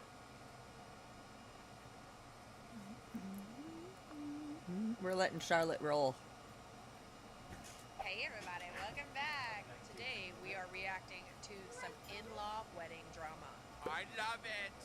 Bring it on. Bring on the drama. Bring on the vetting drama. Bring on the drama llama. So all of these are from the Charlotte Dobre YouTube subreddit. If you haven't checked that out yet, this I'll is be where right all these back. amazing stories are coming from. Get involved in the community, share your stories, and they just made it. Please go. Go now. No, By the not time I'm right done now. peeling these, the wings will be dry and I can assemble the earrings. Video, you get a gold star. I love how we share one Woo. brain cell. It's the best. And it's not even a very big one. No, it's not. It's a teeny tiny. When you wish upon a tiny princess. Let's start, shall we? Am I the a-hole for revealing that my brother's wife is a home wrecker over the mean prank she played on me? So this is a long story from a brief. Do you want a sip of my coffee? I'm good. Is your brain away? Yeah, yes, I Sounds like I have the brain cell now. I sent it to you. Ow! Just take it back. This happened a few years ago that recently got brought back up, and I still get hate for it. Also, English is not my first language, so sorry for the mistakes. You are forgiven, my dear. You are forgiven. We love you. You can speak more than one language. I certainly can. I ain't judging. Me and my brother are only 13 months apart. We grew up attached at the hip till high school. Puberty got us fighting like crazy and we grew apart. We still loved each other, but we weren't best friends anymore. When we got to the dating age, we made a pact that we wouldn't date each other's friends because we didn't want to fight over them. That went well for only a year until he showed up. What? That went well for a year. Until he showed up with my best friend telling my parents they were dating. Uh-oh. You broke the sacred vow of the sister brotherhood. Sister brotherhood, the siblinghood, you broke it! Broke, you are a homewrecker yourself. I was mad for a bit, but I got over it pretty fast as they were a cute couple and it seemed like they really liked each other. They were together for 4 years and me and my friend grew like sisters. It was really nice. Aw, so you can have a happy ending. That is nice. But wait. No. My brother was different though. Before he was obsessed with his girlfriend and would do a bunch of nice things for her and give her cute pet names and just overall seemed to be a really good boyfriend. This time around, he was still nice, but no more nicknames, no more cute little dates, and the extra stuff from before. Weird, but not my life, so I kept quiet. Until he met the homewrecker about a year later. Uh-oh. My brother went on summer vacation with his boys while his girlfriend went on vacation with her girls. Wait, who's the homewrecker? Must be a girl that he meets on this trip. Foreshadow. Foreshadow. While on vacation, my brother met Holly, not her real name. When he got back, he called Holly a friend that he met while on vacation, and I didn't really question that until he broke up with his girlfriend only 3 days after the trip, and then started bringing Holly around not even a day after he had just broken up with his now ex-girlfriend. Bro, that's kind of sketchy. I started questioning if they hadn't already hooked up while on vacation, and I didn't have to. Oh, they for sure hooked up. Are you kidding me? Are you kidding me? Yep. They stuffed in They his hotel 100% room, hooked up. for sure. And I didn't have to question it for long because not a month later, we all went to get drunk at a bar together when they drunkenly spilled that they did, in fact, start hooking up in the summer the day they met. You're a wow, cheater. One day, eh? It's always interesting when it's like all it took is like one day and one meeting. Like you didn't even think about the fact that you had a girlfriend at home. That also was your sister's friend. You didn't think that would get a little messy for you? Yeah, come on, man. What you thinking? I was mad at them, but I didn't know what to do at the time or who to tell, so I kept it to myself. I could have told his ex, but she was already super upset, not talking to me, and I didn't want to become the bad guy in her or anyone else's eyes. About 2 years later, Holly and my brother got engaged. In those 2 years, I still didn't like the fact that they cheated, but I moved on and even got decently close to Holly. Besides the cheating, she was a beautiful and kind girl. Or so I thought. Dun, dun, dun. I also feel bad for, she probably got close to her friend again. They were like sisters, and then all of a sudden, that's why it gets kind of messy to involve the friends and the brothers and the sisters. Like, if something goes wrong, it's not good. Holly asked me to be her bridesmaid, and I said yes. There were 4 other bridesmaids, and her sister was maid of honor. They all went dress shopping together, but I couldn't go as I was still in uni and I couldn't make it. They did send me a lot of photos, and all the dresses, Holly's and the bridesmaids, were really pretty. Holly texted me saying she would like to come with me to buy a bridesmaid's dress. I thought that would be really nice and something fun we could do together. So we went to a dress store together. It was fun. She wanted all her bridesmaids in this dark green color. Ooh, great choice. Great choice. So we picked a few dresses in that color for me to try on. Okay, a little TMI, but it's important for the story. I have a somewhat larger chest. Okay. Stop thinking about it. I didn't think about her boob. Stop thinking about it. Come on, we live in different cities. That was a bit of a nip slip. Jesus. You're disgusting. You're gross. I am a pretty skinny woman, so my chest is quite noticeable. I used to be insecure about it because I really don't like to get attention. I'm not the only one that immediately heads boobies. So my pick for dresses covered any bit of cleavage. They were nice. Holly liked It's not my fault. Anytime anybody says anything about milk or boobies, that's what It happens. accentuated my chest a lot. Honestly, you gotta flaunt it, girl. Like, I understand. It's okay. Don't worry about it. You know how many people Hey, pay a you! lot of money to have what you have? Don't even think. I don't want to. I'm not saying anything. I literally am not saying anything. I'm just trying my best. Just sit here in silence. In fact, I'm gonna take a nap. I'll wake you up when she stopped talking about boobs. I showed her the dress and I told her I wasn't sure because of my chest. I asked her if it wasn't too much. She told me she loved the dress and that I had to get it. She was hyping it up, making me feel very beautiful, so I bought it. The day of the wedding arrived, and I know I wasn't the a-hole here, no matter how much anyone would say otherwise. I had my pretty dress on and had done my own hair and some of the bridesmaids' hair. Two of the other bridesmaids and the maid of honor had looked at my dress funny. Okay. I didn't give it much attention until one of them pointed out that my dress was kind of inappropriate. What? The bride picked it for you. Wait, did the bride tell her? Did the bride tell the bridesmaids to say that? Or she knew they would say that, so they, to humiliate her, they made her wear something. Ooh, I don't like where this is going. God, I hope it's not. I hope it's not that Hey, either. put my finger back! Holly had picked it herself. They all shared looks. I was starting to feel really insecure. A bit later, I ran into my brother, only minutes before the wedding would actually start. He looked mad, so I asked him what was wrong. This is when the shit happened. He told me that one of the other bridesmaids had told Holly about my dress being inappropriate and that I was trying to outshine the bride. Holly then called him upset and crying that I was trying to ruin their wedding. What are you talking about? What She picked it. What a bitch. What a bitch. This is not even a prank. This is sadistic. And so he came to find me. He called my dress and that I was a horrible sister. Which one's I Belshazzar? was shocked The and I gummy told him bear that or Holly the had witch? chosen the dress Which one's herself, but your he didn't Belshazzar? hear it. He wanted me to go home Oh, and get the a more dude in the appropriate dress middle. and come back. She's the bitch. Oh, you meant the witch. No, I don't. left shell-shocked and went home to do as Do he you told meant? me. Oh, she. Oh, you meant that witch? Which one's Belshazzar? The bitch. Oh, you mean witch? No, I don't.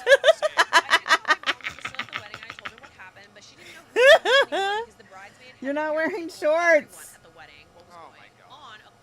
Are you? Are you wearing shorts? See? You got panties. And there's a camera. I think the prank was she wanted her to wear that dress so that everyone could make fun of her. Or that's something. Bruh. I'm guessing. I don't know. Maybe I have it wrong. I got back to the wedding just after the vows. Ooh, driving home and finding a dress and then back took a bit of time. I snuck in and sat at the back, still out of it mentally. Good for you for going back though. Like that takes a lot of courage. I understand if you feel like, you know, you don't want to show it off or whatever. Hello, Honestly, Alice. We all have like Hi, a Alice. gauge on what is appropriate and what is inappropriate for a wedding. I think if you had a chest and it showed off that chest, that's not necessarily inappropriate. If you were wearing, you know, maybe like a couple of nipple tassels or, you know, just had them all, you know, up and about. That'd be totally fine. That'd be totally fine. Then, you know, that's another story, but it sounds like this was a bridesmaid's dress that just kind of showed off your curves. That's pretty mean of them. Kind of feels like bullying to me. The ceremony finished and everyone moved to the party set up in a different location. I got endless dirty looks and I could hear people whisper a bunch of mean lies about me. I felt awful. And Holly just kept smirking at me. Oh my god. Honestly, the fact that she told everyone makes it stink even more. It's the stinkiest stinky ever. I was so lost. I had never done anything to her and I genuinely thought she liked me. I mean, let's be honest here. She's a bit of a home wrecker. She's a hoarder. She doesn't really seem like much of a girl's girl. Again, I didn't Mama. talk to either my brother or Holly much after the wedding. The first time we talked again was after they returned from their honeymoon. I told my brother again that his now wife chose the dress and I never Honey. meant to hurt either of Again. them. I even showed him the pictures Holly Yay. made while dress shopping and reminded him how much I had always needed attention. He didn't want to hear it. I really don't like that your brother is not listening to you in this respect. Well, I mean, he did cheat on his girlfriend. Alice His likes the girl song. who's now his wife. So, I mean, I don't know if I really trust his judgment to begin with. Hello, Alice. Life Hi, was Alice. we didn't speak much that Why do year. you think I played it more than once? Wearing the dress, and I'm pretty sure that's Again, Holly Mama, did it on purpose. again. I just don't know why. Then their anniversary came, and this is where I might be the a-hole. Holly posted a video of their vows on Instagram. I had been gone changing my dress, so I missed them. So when I saw the video, I saw them for the first time. Holly had done this cute thing where she kept saying the date and the memory that belonged to that date. So when they first met, their first real date, all the fun things they had done together, and so on and so on. It was cute, but the dates were strange. I'm not a crazy person who keeps every date and moment in memory, but the date of their first kiss was only one day apart, according to her, from the day they met. She She had accidentally told everyone that she kissed my brother at a time that he still had a girlfriend. I don't think anyone noticed this mistake. Uh-oh, I know where this is going. Take receipts. We're gonna move in the shadows. Move in the shadows. Until the opportune moment to strike. I didn't do anything with this information until family dinner. Thinking about You keep talking about So the weekend after, we all went to my parents' house for family dinner. We all lived close, so my mom invited us often to eat together and catch up. The dinner went peacefully until my mother congratulated my brother and Holly for their anniversary. The topic went to memories of the wedding. Holly brought up my awful dress and how sweet it was of her husband to tell me to go change for her. I'm sorry, but even if you did something like after this, the fact that she's still sticking by that story pisses me off. You get what's coming to you. You reap what you sow. I don't understand why she didn't talk to her privately even. Just I don't know. confront her. I literally don't know. Why are you going around the whole wedding like being like, oh my god, she's such a look at her bibs. But does she try to talk to her and be like, you said this. You told me to wear this dress. I mean, I don't know. I would feel very overwhelmed if everybody was kind of coming to me and saying, oh, you know, like you're like outshining the bride. You're very inappropriate. Like I would start to second guess myself too, and like I would go inside myself because like at the end of the day, it is bullying. Just tell me. I want to hear the revenge. Let's go.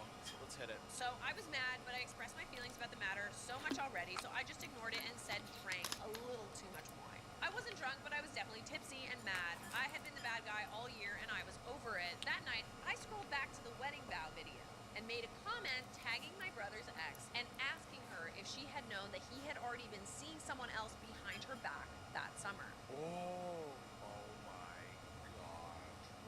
Drama. I honestly don't know why you didn't say something at the dinner, like when she said how awful it was that you wore that the dress or whatever. Couldn't have literally just said it in front of everyone that she picked They're the still dress. not gonna believe her though. I mean, I would still say it. Like I would literally say honestly, it and leave. Fudge this brother. Yeah. This guy's a piece of Both shiza. of them. To hell with them both. It was petty, I know. I woke up to a lot of messages from everyone we knew. The video had blown up, and so had the comment. My brother was mad. Holly had to delete the video and also was blowing up my phone. A bunch of other people had seen it and texted me, and the ex saw it too. She invited me to brunch, which we didn't have right away. I didn't reply to a lot of people. Some were saying what I did was funny. Some were calling me in all the slurs under the sun. Holly had written to me how her mom called her a disgusting oh my god. No way.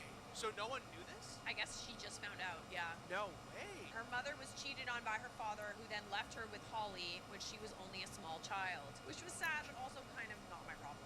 My mom was also mad at me. She also said there was no need for such petty revenge and that I was ruining me and my brother's relationship. I mean, I'm sorry. It was already ruined. There wasn't much left. I told her I had been letting Holly walk all over me for more than a year and was over it. She didn't like it, but she did feel a little bad for how my brother and Holly had treated me all this time. The ex and I did end up going for brunch a few weeks later, and I told her everything. She was both happy and mad that I didn't tell her. Can you guess before. what they are? No, she didn't know. Nobody knew. They They're spilled kitties. it because, you know, they were at a bar and they were drunk and they were kind of like bragging about it and the dates and But didn't they break up like 2 days after Fuck. they got back? Broke yeah, it. I mean, that's your first sign. Buddy goes on vacation and then breaks up with his girlfriend 3 days later. Like, no. She was mad because she was broken up with without reason at the time and happy because she felt she would have been broken way more if she had known. Also, probably more closure too. If you break up with someone and you don't really have a reason, it's tough for them to move on, right? And also, I think that I would rather find out that the guy that I was seeing isn't as great as I had built up in my head. It's less about you, it's more about them. Totally. So, like, I think I would, like, as much as it sucks to be cheated on and it is, like, really terrible, at least you know that you dodged a bullet. And clearly, with the way that he, you know, cheated on his girlfriend, the way that he's treating his own sister. Honestly, also, better that you found this out and broke up earlier. Imagine you had like 3 kids and this happened. I told her about the dress fiasco and why I tagged her in the Insta video. She thought it was hilarious, which made me happy. Now, for years, I've been the a-hole, and sometimes it still hurts while they're still together, because I have to hear about me being this horrible sister all the time, but I feel it would have been that way had I made the comment or not. You're right, you had nothing to lose. You could have just defended yourself at that dinner when she, like, brought it up again. I don't know, the fact that no one listened to her, that pissed me off too. And like, I don't know if it was necessary to go that big. Kind of like, we're a little petty though. I thought that you were going to say something about it at the dinner. I didn't realize that you were going to post about it online. You keep it in the family, you don't publicly shame her. Although she did publicly shame you by saying that like you wore this like dress that outshone. You literally were just existing, bestie. It's not your fault that you got some gifts. Stop thinking about it. Let's see what everybody else the a-hole, but we shall refer to the comment section. Let the peanut gallery tell us what their peanuts think. I think it's more like a potato gallery, honestly. Not the a-hole. It seems you have a really crappy brother. He didn't hold the promise to you. He's a cheater, a liar, and doesn't care about you as he isn't willing to even listen to you. So to be real, keep your distance. And no, commenting on her video was not as bad as they say. I mean, you were literally just telling the truth as opposed to something that she did, which was tell everyone a lie and bully you at her wedding. Exactly. Brother thinks with his ding dong. So how Holly gets him will be how she loses him. And that's on period. You lose him how you got him. Can't believe they're still together, too. Must have been a great vacation. Must have been awesome. Where do they go? We're not going there. Nice save. Not the a-hole, don't throw stones if you live in a glass house, period. That's like my favorite thing to say. Honestly, if they're gonna treat you like a villain no matter what you do, which is what they were doing, like they made you the villain, I say lean into it. Be their absolute effing nightmare. What I would do is just like play some psychological games with this girl. That's so much work though. No, but just try to come at me because I have something on you. Look her in the eyes and say, this is mutually assured discretion. You had some dirt on her. I mean, look, it was a lot to do it publicly, but at least people saw her for what she is, which is a bit of a con artist. You are not the a-hole, my dear. Am I the a-hole for asking my mother-in-law to wash herself off at my wedding? Was she stinky, or was she covered in mud or poop? I've been with my partner for nearly 6 years now, and I just got married a few weeks ago. Let me first explain that I am allergic to everything. I deal with allergies on the daily, and it's mostly scents and environmental. When I first started dating my partner, he warned his parents I'm fairly sensitive to perfumes, mostly floral, and to try to avoid wearing them when I'm around, because if it's potent enough, I break out in hives, and my eyes get fairly swollen, and I can barely see. From the start, his mother called me a liar, and saying that whoever says they are sensitive to scents are just stupid liars. And I just don't like people wearing certain scents and want to control who wears what. He quickly defended me, saying he's witnessed my severe reaction and brought me to the hospital as it got so bad. Yeah, when her eyes are shut, I think that's proof that she's not lying. This was a lie on his behalf, but he felt that if he exaggerated a situation, his mother would take it more seriously. And well, guess what?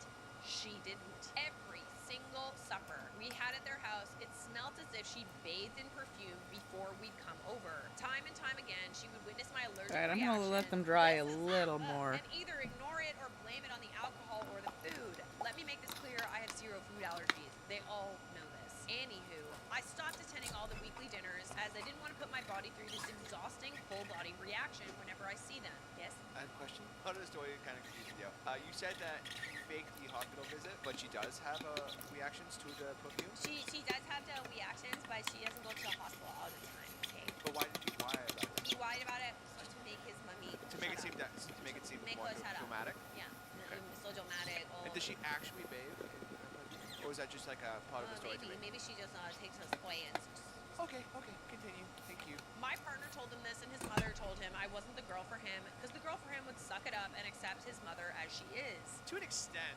If she's having allergic reactions to the things that you're You're wearing. kind of like making it really difficult for her to be like, do you have to douse yourself in perfume, especially when she comes over? Like, you don't really have to do that. Furthermore, I'm guessing this is leading up to the fact that you invited her to the wedding and you made her not wear any perfume, or you asked her to wash off the perfume. At your wedding, you can say whatever you want. You get one day, baby girl. He was so fed up of arguing with her that he stopped attending weekly dinners as well. Months go by and our wedding is fast approaching. We had a small intimate wedding, 12 people, family and closest friends. And they all know about my severe allergy, so I didn't have to tell them to avoid floral perfumes. My partner took it upon himself to remind his mother not to wear any perfume on our wedding day, as they wanted nice pictures. I told him that if she insisted on wearing some, that she tries to wear something sweet smelling, like vanilla, as my reaction is a lot less aggressive than floral. I hate floral perfumes. I hate floral for perfume. I hate know where floral this is going. perfumes Yeah, too. I know where this is going too, but like, why not just wear something like a little bit lighter? You know, why are you insisting on wearing that really heavy? Because this is the perfume I've had for years, Oh, okay? shut And up. no one cares. Shut No one up. Just wear compliments. something else. Wear deodorant. Please wear deodorant, first of all. No, don't be stinky. Don't. Do it. He told her this, she rolled her eyes but agreed. I was happy that she was finally willing to compromise. I should have predicted that she would show up with a brand new perfume scent of nothing but floral. She came to see me in the bridal room and wanted to give me a hug, and I told her, I'm sorry, I don't want to hug you, as if it gets on my skin, the reaction will be worse, and I want to look my best today for the picture. pictures. She called me shallow and materialistic and said, oh, so what? You'll avoid hugging your new mom because you're being selfish by making me not wear what I want to wear? You're being You're selfish. the one that's being selfish. Ah! Oh my god. What are you saying?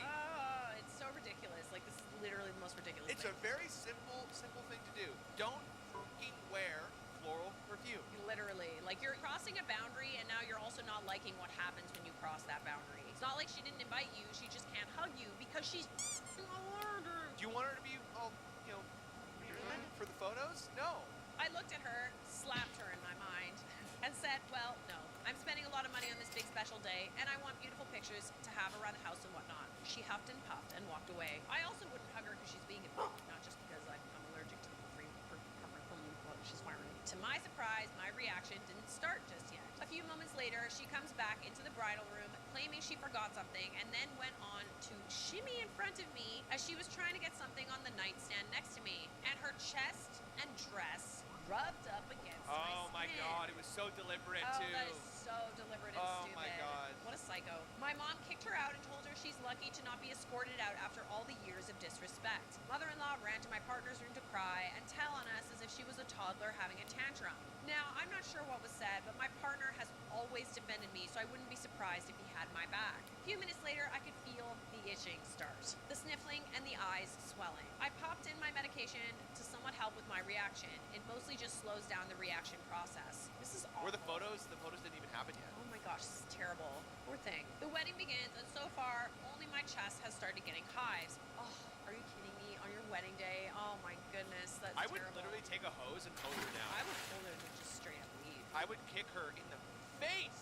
Okay, that too, but my partner looked at my chest as I'm walking down the aisle, and his eyes instantly showed rage, and not the bedroom eyes I anticipated. Oh, God.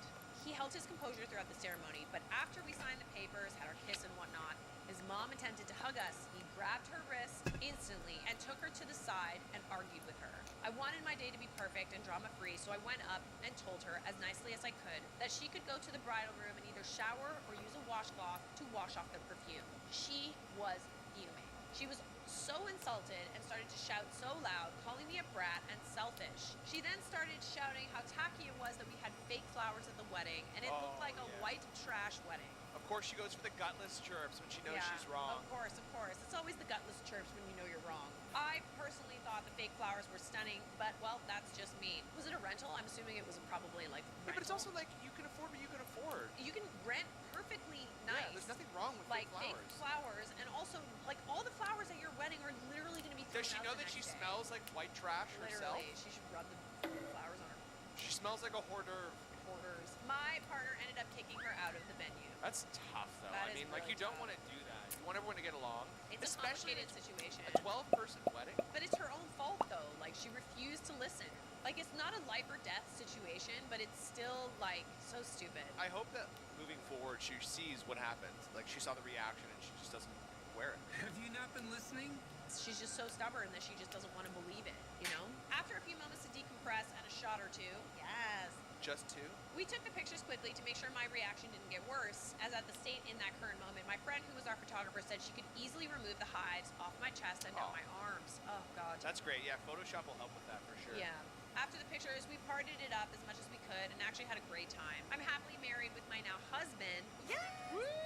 And we haven't spoken to his mother since. His father still invites us to weekly suppers to make amends, but the conversation always goes something like this. Husband, will mom be there? Father-in-law, yes. Husband, will she apologize? Father-in-law, probably not. Husband, all right. Unfortunately, we cannot make it. Love you, Dad, and hangs up. Oh, and also, want to guess what her wedding present was to me as a gift to her new daughter? Perfume. You guessed it. The that perfume? Perfume she wore at the wedding. Oh my god. What a little bat. What a little bit. It was actually high quality, so we sold it and took ourselves out for a nice date night. Yes. Thanks, mother-in-law. Also, Charlotte, I love you. Oh, I love you too. What I'm about so me? Sorry this happened. Hey, don't. I'm sorry this happened to you on your wedding day. That is terrible. You make my bad days better and my wedding terror better with your stories and giggles. I just want you to know that I would change my cologne for you any day of the week. Literally, I would. of course. So easy. Why not? It's literally so simple. It's different if that's just literally what you smell like. Like, imagine you're just mad at someone being stinky. Your pheromones. No, definitely not. Okay, milady.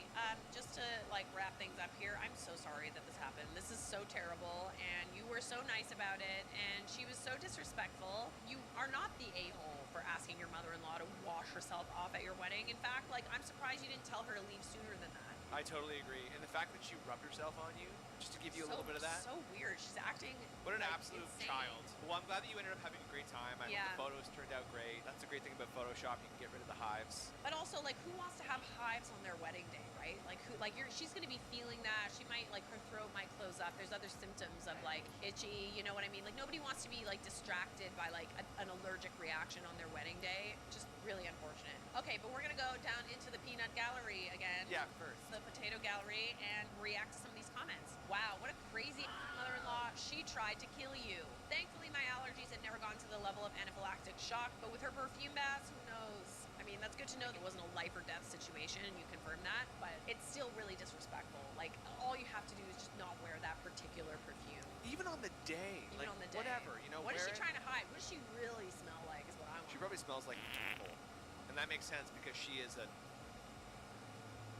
I'm also very happy that your husband defended you and continues to back you through all of this. We all need our future husband to lie to us, to our mother-in-laws, once in a while. Right, Mike? I plead the fifth on that one. All right, my love. You are not the a-hole. And wait for it. I know you like this part. Yeah, ready? We'll do it together. One. 3, 2, 1. Subscribe! Bum, bum.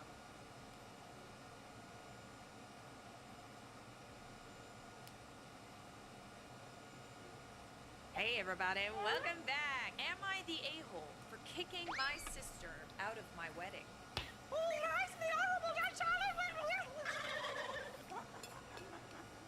And so it is. My judgment is final. This is a multi-part story from the Charlotte Dobre YouTube subreddit, which now has 70,000 members. Can I get a hoya? Come on, laser! I want to color those dragons. My female 32 wedding is the Saturday after Thanksgiving. What colors are you gonna color them? You gonna do rainbows? Yep. And that Pride was the best wings. time that everyone could get here Nice. and be together. Fiancé, I feel 36, like we and really I need. live I in need to Chicago, take and so photos do of this both stuff, sets of like, parents. and I We need got to get it engaged here in April of this ASAP year. So this because is a fast You turnaround on have the wedding. Fiancé the and I are picking the acrylic wedding ourselves. photos First wedding, in marriage for the both of us. printer It took a lot section. of back and forth with They're nice, good Yeah. quality photos, and it shows you them. Just It took a lot of back you and mean forth them under the siblings under in the order for glow us to get forge? this date Yeah. down. take the Okay. picture and then just let them know that we're priding the wings. My sister, single mom You've of got the one, ones that 30 you've already years old, got we'll call coming. her Did you get the box? Susan. I did lives get the in box. Florida, I got the she box was and I already have like out 3 or on 4 if we things could have sold. this day. One Oh. of my brothers can't Oops. make it because he and his wife are expecting their third Well. boy any day now, due November Anyway. 7th, but we'll be there virtually. Susan and I You are have the close examples of friends, the and rest only of there are them 2 girls. explaining that So we're if she was able priding. to make it, I wanted her to be a Plain with bridesmaid. no paint, This and then was a explain in the mistake. description They that are. can have it painted whatever kind of color planned they your want. wedding. They are she's just talking black about, and like, the white. dragons. They're just all of them. All of the skellies are black and white on there. As I asked her prior to securing our date, she took over my wedding. I would send her colors and ideas for a classy gold and wine-colored wedding with sunflowers and roses, to which she would comment how I was copying her because she had sunflowers at her June wedding 11 years ago. Coincidence? I think not. Okay, I have to They get up and divorced move after around. 18 I've months, just and 3 submitted years another after the paper, divorce had their so I'm daughter, almost no done. longer I'm together. almost done. Ugh. Almost. Not quite, but almost. I'll be back. I gotta get water. My best friend Haley is my maid of honor, and my sister commented to me about her tattoos in the wedding photos, and And we asked me muted if my she would microphone dye at her some hair a point. natural I don't know color when it for the was. wedding. Oh God, one of those, eh? Maid of honor Haley And has darker earbuds highlights is in her in. naturally jet black Elspeth hair. has You 3 can't baggies of tell shit that unless she you're in the has to sun. do. My sister Susan has a huge tattoo across her So we'll chest show down them her to them in breastbone. black and white So really, and tell them that we're I doing them in ignored these pride. comments. Okay, Here's so some of the she had a examples of what they look like in tattoo, pride and after was, she like, receives being them. weird about your maid of honor having a Right now, her tattoo? next That's thing kinda she's going to be weird. receiving In a July, bunch I went of is dress shopping with my fall mom, stuff. maid of honor, and mother-in-law. Summer and Susan fall was on stuff. FaceTime with my mom. My mom And then we mother-in-law got to start wanted doing matching Christmas dresses stuff. of color Because that I that's could the choose. cycle My maid that of goes honor was on. also trying on dresses. Right? I knew I wanted my bridal party to be in a dress with lace long sleeves. Upcoming is with a summer higher crap neckline and open and back. fall. My sister lost it So we on got to the start phone, doing saying like how you could see some of my maid Halloween-y of honor's things. arm tattoos through the lace, but that her chest tattoo would be covered. Who cares? This is not some like commercial or like film job where you have to cover your tattoos, cover up on them. It's a wedding. Who cares? My mom reminded her that it was my wedding and her comments were unnecessary. They're unnecessary even if it was her wedding. I did ask my maid of honor if she would be more likely to wear a dress again if it was burgundy red or hunter green. My sister had a fit that she didn't like either of those colors and would never wear this horrid dress again. Okay, don't then. This just goes back to like bringing problems to the bride that don't need to be brought. Both these colors are so wearable. Burgundy red is the color of the season. It's literally everywhere right now. It's a beautiful color and you will absolutely wear it again if you have taste. I said it. What? Wanna go? When I tried on dresses, Susan only had negative things to say about each one. After a couple of dresses, I was defeated and near tears. My mom hung up with Susan and we finished our appointment.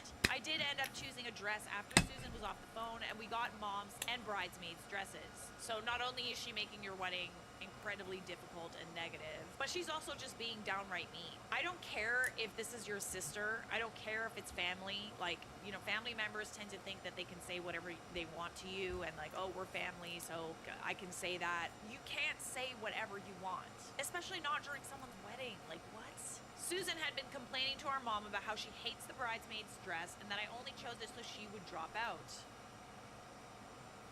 You can hate a dress, but you don't have to drop out of the wedding. That's fully your choice. Like, I can understand if you're putting someone in a dress that makes them look terrible, like on purpose, but like, if you're just being difficult, you dropping out of the wedding because of a dress is just ridiculous. She dragged her feet for over 2 months, finally ordered mid-September to try on the dress at the shop near her so we could order her size and have it in time for the November wedding. Mind you, I paid for all these dresses. Oh, brother. Okay, that's even worse. Why is she complaining about needing to wear it again if she's not even paying for it? Like, what? You paid for the dresses, shoes, and I will be paying for the hair and makeup the day of the wedding. Susan has been sending me ideas. Did you take your allergy medicine and vitamins? I've already secured caterers, menu, put down deposits, Okay. etc. on everything. She keeps saying this would be better.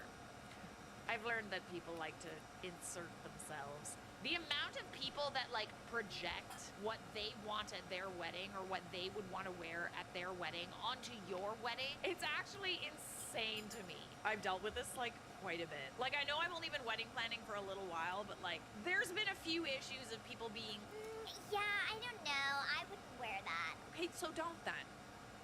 Don't. No one's asking you to. And the funny thing is, it is coming from like family members. I don't know about you guys, but when someone tells me that I can't do something or I shouldn't wear something, it just makes me want to wear it more, just to piss them off. And the irony is, the dress I picked, for example, looked absolutely incredible on me. Like, it looked incredible. And I'm not just saying that. There was something about it that just hugged my body in like the perfect way. And then when I showed this one particular family member, they were like, Yeah, I don't know. Like, I feel like if you wore something like this, it would be better. And I was like, I know you think that you're trying to help, but if I'm telling you that I like something and you're trying to push me in a different direction because of something that you're projecting, it's not your wedding. I ignore her and enjoy the excitement of my upcoming wedding. Second week of October, Haley was diagnosed with aggressive breast cancer. Oh, that's so sad. I'm so sorry. She starts chemo treatment 2.5 weeks before my wedding. Haley did express that she doesn't want to go through losing her hair from chemo and that she would like me to shave her head. In this conversation, I did ask if she would want to do it before or after the wedding. I would assure that she had a silk wrap for her head that would match her dress if she wanted to do it beforehand. I just want my best friend there beside me. I don't care how she looks, and that is exactly how you should feel. Haley started crying because it was her plan to drop out of the wedding because she didn't want to ruin my special day. I mean, she's not ruining it. Your sister is. My fiance's best man and best friend is fully ready to shave his head to match her if that's what she chooses to do. We wouldn't tell Haley and let it be a surprise for her. Oh my days. Oh my goodness. Oh, that is so amazing. You're such a good friend. Why is it always the really, really, really nice, thoughtful people that have people in their lives that just can't stand it? I'll tell you why. Bugs are attracted to lights. Haley mentioned she was happy that the dress is a higher neck as it will cover her chemo port. She says it's a dress she still feels beautiful in because it covers the proof of her IV lines and port. It makes me feel even more that this is the perfect bridesmaid's dress. However, Susan lost it when she heard. This is just cruel at this point. She told me how Haley should step down as to not ruin my wedding, that she is trying to steal my day and attention, and that if she's bald, it will ruin my pictures. I'm sorry, what if the cancer doesn't go away? You lose your maid of honor. Do you think you'll be worried about how she would look in pictures, or would you like to have memories of that Memories. day? This just proves that some people really don't understand what weddings of are that about. day. Weddings are not about appearances and how you look. That shouldn't be the most important thing. The most important thing should be being surrounded with people that you love, your favorite people in the entire universe, getting to spend the happiest day of your life with them. And that's it. And also your partner. Susan also mentioned that since Haley will be in treatment, we won't be able to do a true bachelorette party because she can't drink. See, again, the values of what it truly means to get wet. See, the values are not matching here, you know? We weren't going to do batch parties anyway, since my fiance and I are homebodies and hosting Thanksgiving at our new house 2 days before the actual wedding. Yeah, your sister's priorities are just so way out of whack. My fiance thinks Susan needs to be removed from the wedding. He went as far as to talk to my parents about it since they purchased her plane tickets and she'll be staying with them. My dad agrees with my fiance. My mom is leaving it up to me. I don't want to kick her out and have her make Thanksgiving and our wedding miserable. My parents are in a weird place because Susan has a daughter and it's not fair to the grandkid if Susan acts up and gets removed from things. I mean, yeah, that's true, but the grandkid won't remember. Fiance's brother is the groomsman, and he said he's fine with stepping down if I choose to uninvite my sister. So I feel like I have everyone's support. Susan's daughter is also our flower girl. Am I the a-hole if I uninvite my sister and drop her from my wedding party? I think that she has done enough to make the days up to your wedding an absolute nightmare. Judging by how she's behaved, I would be afraid to have her there. She did it to herself at the end of the day, and unfortunately, bad behavior has consequences. If you just let her walk around and do whatever the hell she wants and say whatever the hell she wants without repercussions, she had literally no empathy for your best friend that has cancer. That's evil. And I don't know about you guys, but I don't want any evil presences at my wedding. Presents, yes, but not evil presences. Would you be the a-hole? I mean, no, you wouldn't. Everything considered, I think it's justified. Oh God, we have an update. Oh, we have a couple of updates. We got a few updates. I know a lot of people mentioned sticking up for myself against my sister. Trust me, I do. There have been many times where my mom has called me to get my side after Susan has complained. I'm waiting to her. for paint Mom to loves dry. say, Literally. I don't need to parent you I'm anymore. literally, I mean, it's not necessarily about being a waiting parent. If for a paint to sibling dry so I can peel really them and turn them into terrible earrings. to you, I think your parents' opinion would really Eh? matter in that context. Girl needs My a heat favorite gun. lines to my sister have been, "That'll be great for your next wedding, but that's not my taste." Your next wedding. Then don't They're come to my origami wedding. Then earrings. deposits are already down, so your opinion doesn't matter. This is literally what I. And I just want the lines to be for it, so. visible. From the beginning, I put passwords with my vendors out of fear and retaliation. I do want to give some context to mine and Susan's family dynamic. I'm the oldest of 6, spanned over 16 years, traditional Italian Catholic. We were told that college houses and weddings need to be paid for by ourselves. We were taught from an early age that we needed to earn what we had, but we would always have a roof over our head and food in our stomach with mom and dad, and we would always be loved and we would always have each other. Susan and I were best friends growing up. Susan married ex-brother-in-law at 19. They were high school sweethearts. Ex-brother-in-law, then 21, and my long-term boyfriend, Duke, then 22, were best friends and joined the military together. My boyfriend was best man and I was a bridesmaid. 1 of 7, by the way, not maid of honor. Ex's brother-in-law's parents did help them pay for the wedding. They only had to pay for the wedding cake. My parents scraped together enough to pay for her dress, and I remember her, Susan, crying gratefully when my mom told her they were going to do that. The total cost for me to be her bridesmaid was about $1,000 between dress, shoes, accessories, makeup, hair, and nails. I didn't go to the bachelorette party because I had to work, but Susan was okay with that because most of us were in college or entering college, and only a couple girls could go anyway. After her wedding, she was still friends with all the women who were in her wedding because she was actually fairly relaxed as a bride. Surprising! Okay. Within the next year after her wedding, Duke proposed to me on my 22nd birthday. A month later, he was hit by a drunk driver and was in a coma for a couple of weeks before passing away. Oh my goodness. My brother-in-law was beside himself for losing his best friend and military brother. I was wrecked and broken, and my sister was also going through a miscarriage that only our mom knew about. She found out she was pregnant because she was miscarrying, and Duke was in a coma at the time. Oh my goodness, you've had it really hard, my love. This is what led to their divorce and honestly turned my sister sour. I know a lot of the friends that were in her wedding tried helping, but she pushed them away. I also didn't want anyone close to me, but Haley, my best friend since high school, literally saved my life. She and I were roommates at the time, and this girl would literally drag me into the shower to bathe me. She would force me to eat. She slept in the bed with me so I wasn't alone and held me when I had night terrors. She went and collected my schoolwork and notes from friends in class. She held me when I sobbed, yelled at God, and was the literal rock that held me to this earth when it felt like it was falling apart. Yeah, I'm sorry. Like, yes, I understand you got divorced and that made you kind of a but like, it's very, very clear that this Haley girl is your chosen sister. If Allergy anybody medicine, talks vitamins. about my Do chosen your nose sister spray. like that, I would have a very, very hard time wanting to be around them. She also covered the rent during that time since I couldn't human, much less work. I did pay her back. Haley encouraged Susan and I to go to therapy about 6 months before Susan's divorce. In therapy, Susan explained that Duke was also her friend, so it was her loss as well, plus she was losing a baby. She hated that brother-in-law, and I got more sympathy over Duke's death than she did over her miscarriage.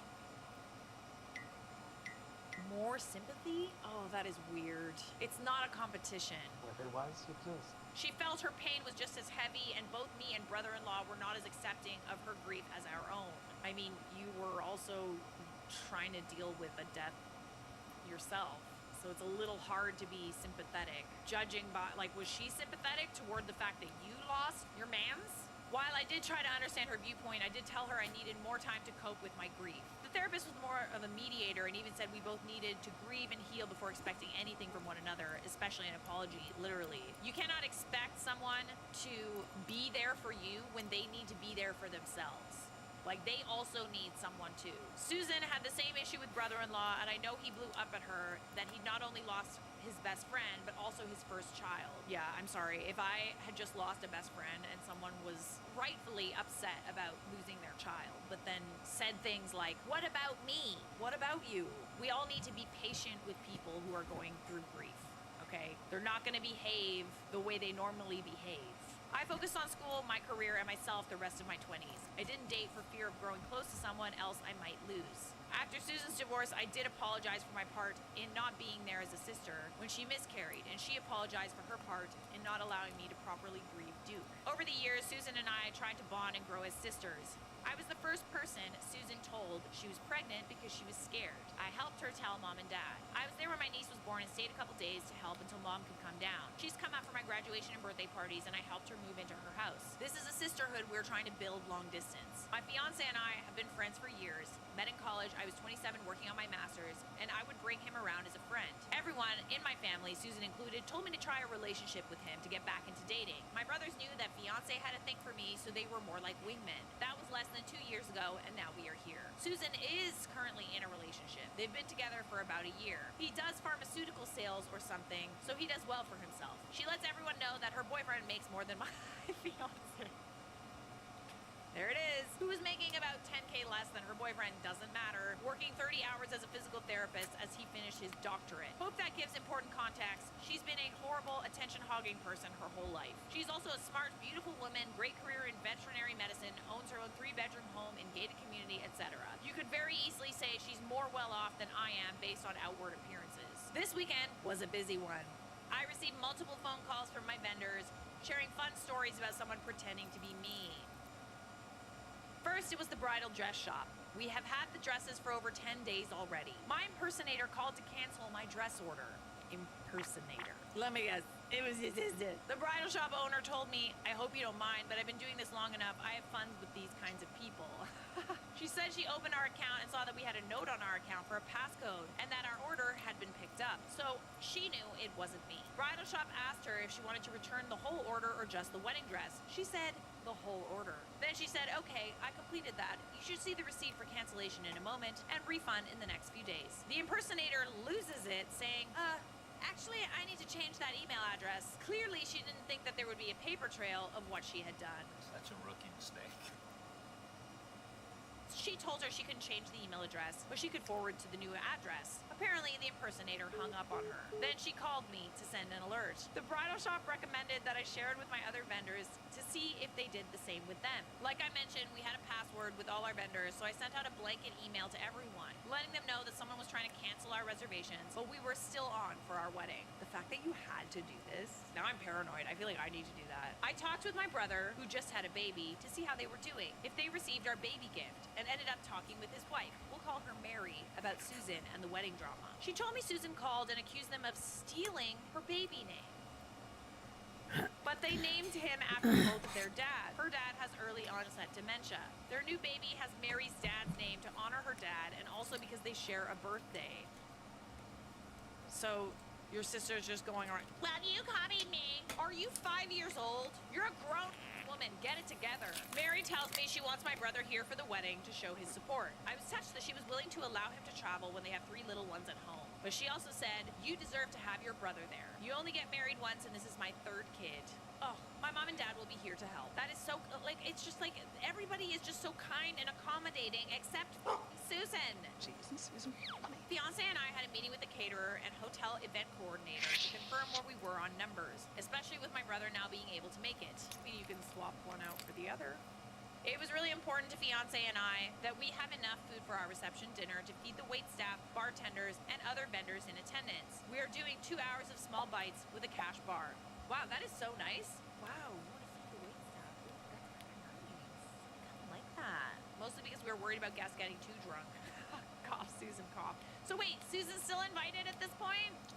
A small part of me kind of wants to know the drama that would happen, but like also, I don't know. I feel like you should protect your peace, babes. For the reception, dinner at 2 p.m., which will have an open bar. We chose this because it's an Italian wedding and will likely go for a while. The catering let me know they got a voicemail to cancel. She ignored it because we already scheduled a meeting. The person trying to change things didn't have the correct information to cancel anything, and the food, drink, alcohol vendors were technically under our contract with the hotel. So we would have to submit the cancellation with the event coordinator directly. So wait, she is coming or isn't coming? She's doing all of this and she was invited or isn't invited anymore? If you haven't uninvited her at this point, I'm sorry, but she's literally out here trying to ruin your wedding, taking actual steps to ruin your wedding. I also got a call from my ex-brother-in-law. He wanted to know if I was actually getting married. He told me Susan has faked family events before in order to keep his daughter from him. Never ends with this one, eh? I let him know, yes, I was actually getting married, and I was sorry for not keeping in contact post his divorce and after Niece was born. We were in a very weird spot in our friendship through all these years. We ended up catching up for almost 3 hours. Invite him to the wedding instead. Ooh, invite him to the wedding and Susan. Oh, that would be fun. Or just don't invite Susan and invite him instead. That way your niece can still come to the wedding. Before everyone asks, Susan is coming into town this Saturday. Her behavior leading up to the wedding will determine if she will be asked to not attend. I do have a backup bridesmaid. My parents are completely on board with what I choose to do. They think I'm giving a lot of grace. You are. Fiance and I are actually moving in the shadows. Oh, God. Oh, okay. Fiance and my brothers are all in a group chat, so they are pretty much aware of the Susan drama and are ready to act and protect our special day. Chemo is whooping Haley's butt. She did try to step down, and I asked her what I could do to make it easier on her. If she needs a wheelchair, stool, whatever, I will make it happen. I told her I just want her beside me when I get married. I added the night before the wedding to her hotel reservation so she can sleep in as much as possible beforehand. We will do her makeup last, and the makeup artist is willing to do it at the church. Haley cried and told me she doesn't want my day to be less than perfect. But it will be less than perfect if you're not there, don't you get it? I reminded her that if she wasn't there, it wouldn't be perfect. See? And I just wanted her there as much as she could be, even if it was just the ceremony. We are going to make things tentative based on Haley feels the day of. My niece is in our wedding, which is why Susan hasn't been formally uninvited, and we do have plans as a family to ensure everything goes great. Next update, I will likely be married. I come with a steaming hot tea of what happened leading up to my wedding. Get your cups ready. I'll fill them up. I have plenty to go around. Also, I'm married. Yay! Goody! I am ready to burn my tongue. 7 days before the wedding. Susan and Niece land here in Chicago. I ask about ex-brother-in-law. She spent the 40-minute drive complaining about him in front of my niece. We get to our parents and Niece takes off her coat to show she's wearing a I'm a big sister shirt. Oh. So, your sister is pregnant. Susan's pregnant. We're all shocked, but not surprised by Susan. Parents ask her how far along she is, and she says, about 7 weeks. She did have a scan from earlier that week that she showed everyone. Mom mentioned not to say anything to the rest of the family, especially since it was so early in the pregnancy. Susan blew up at Mom for bringing up her past miscarriage and opening that wound. Fiance and I exchanged side-eye because we have petty plans, and this works even more into them. Oh, goody. Oh, goody, goody. Wednesday.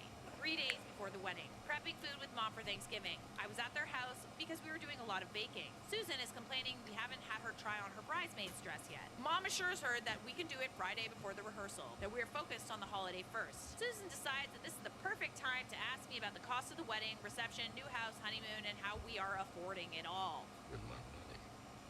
Mom called Susan out and told her it was rude to ask, to which Susan turns on my mom and accuses her of being vitamins and unfair allergy because medicine? we were raised being told that our parents would likely not be able to help us with college or weddings. But Did you eat your dinner? her with her wedding? Did you have snacks? Mom reminded Hi, her that they Alice. paid Are you for wearing her wedding shorts? dress.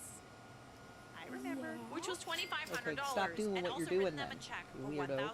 Hello, Alice. Oh, Hi, Alice. your buddy Barf says, "Hey, Pooh Face." But didn't know dollar amounts. Oh, so weird. So she was like fishing to What's see that if one your next parents to would Alice? Susan Hi, asked Mom Alice. how much she'd paid toward What's my that one wedding. next to? Spoiler, my that's parents had given us no Alphabet. money. What's Mom is a real Alsabeth? estate agent and Alsabeth's the did bitch. find the house we bought. Auntie Snack is the Mortgage. gummy bear, Didn't get a and that commission. flashy I told blashy Susan that one both is fiance and your I buddy had been Silver. working extra to pay for the wedding ourselves, Hi, and there had been a few items that my in-laws helped us with. Susan decides to ask where we will be honeymooning. Susan decides to ask where we will be honeymooning and when we will be leaving. Christ. I explained that we decided to forego our honeymoon and put that money into our new house. Of course, Susan scoffs at this and says, "Oh, right, Hi, you have a honeymoon when you're Alice. already pregnant." Oh, she's a What gay were we boy. talking about here? That Hi, passive aggressive. Did she just call you I decided this was How a good are reason you, to go back Alice? home and help fiance settle the guests arriving at our house. Dad drove me home since I had You such can a drink. call I mean, me you kinda Baby needed it at that point. I Knuckle. think he wanted a reason to get away from Baby Susan. Knuckle. Hi, baby Rolling Neko. in I'm the sorry, car. baby Neko. I couldn't take Susan's abuse anymore. What's Baby and I was Neko up afraid of to being today? labeled a bridezilla. Skit at this point. I can see in the way that you're writing this and you're doing all these nice things for everybody and you're writing all of this stuff down. You're trying to convince yourself that you're not a bad person. You just don't you just want to be chilling? around bad people. Dad told me I could be as bitchy as I wanted towards okay, Susan bye. without being labeled a bridezilla because She of how removed her considerate headset. I was of everyone else. Exactly. Dad was super supportive. He would have my back. She and wasn't he would even smooth things talking over to if Mom us. got upset. He told me Rude. he would explain everything to our family. What do you want me to but I say? my face from crying. Fucking weirdo. He also told me he doesn't think she's expecting. Yeah, she definitely has ADHD. She has attention span of a toddler because Susan she is. just wanted to attempt to steal attention she from is me her and mother's from the child, wedding, that's for which sure. she promised wouldn't Love happen. On you. Thanksgiving, Love Susan and me you. show up to my house with our parents. I asked her what she thought of the house. Susan mentions you can put lipstick on a pig. Wow, no. You're done. This is because OP kind of had a little spiel about how she had a house that was a fixer-upper and she did a lot of renovating. But I decided not to respond with a nasty comment back. I wanted to say the only pig was her. That would have been interesting. Perfectly timed, my niece excitedly screams and runs to her dad. Were those the shadows you moved in? Is her ex being there the shadow? My ex-brother-in-law shocking Susan because she didn't know he was in town, much less at my house. Ex-brother-in-law's parents are from here too, so they could stay with family nearby if they didn't want to stay with us. Fiance paid for their airfare and offered a hotel room for the night of the wedding and for the reception. Then ex-brother-in-law's wife comes around the corner. Oh, and he and his wife are expecting. She's 20 weeks along, so she was very much showing happy days. Oh, goodness. Oh, God. I love it. The look on Susan's face was Okay, I'm priceless. back for right now while I Alright. get This more was it. schoolwork done. Chef's kiss. Ooh. I excitedly got to tell Susan I invited them to Thanksgiving and the wedding, so niece didn't miss out on being my flower girl, despite it being ex-brother-in-law's time. I thanked her for giving my brother-in-law my number so he could coordinate with me. She actually gave him my number to confirm my wedding so she could prove legally that she had a right to take niece out of the state. Go ahead, Susan. Announce your pregnancy at the wedding now. Oh, goody. Oh, yes. Oh. Susan angrily asked Mom if she knew about ex's brother-in-law, and Dad spoke up saying it's her house. She can invite whoever she wants. So Susan pouted and had to awkwardly sit through Thanksgiving as everyone caught up with her ex, and we enjoyed each other's company as a family. The This is great. She also had to let her ex have my niece per the court order, meaning that Susan will be in possession of niece for the wedding or reception. Now she wouldn't be able to hold her hostage when uninvited. Hello, motherfucker. Susan Hi, left Sam. early because she, quote, wasn't feeling well. Hi. So Dad dropped her off at their house, got niece's suitcase for brother-in-law, and returned to our evening. One day before the wedding. We did a light spa day, massages, cleansing, facials, mani-pedi, etc. Because Susan is pregnant, the spa wouldn't let her into the sauna, steam room, hot tub, etc. Oh no, it's so much more relaxing when she's there.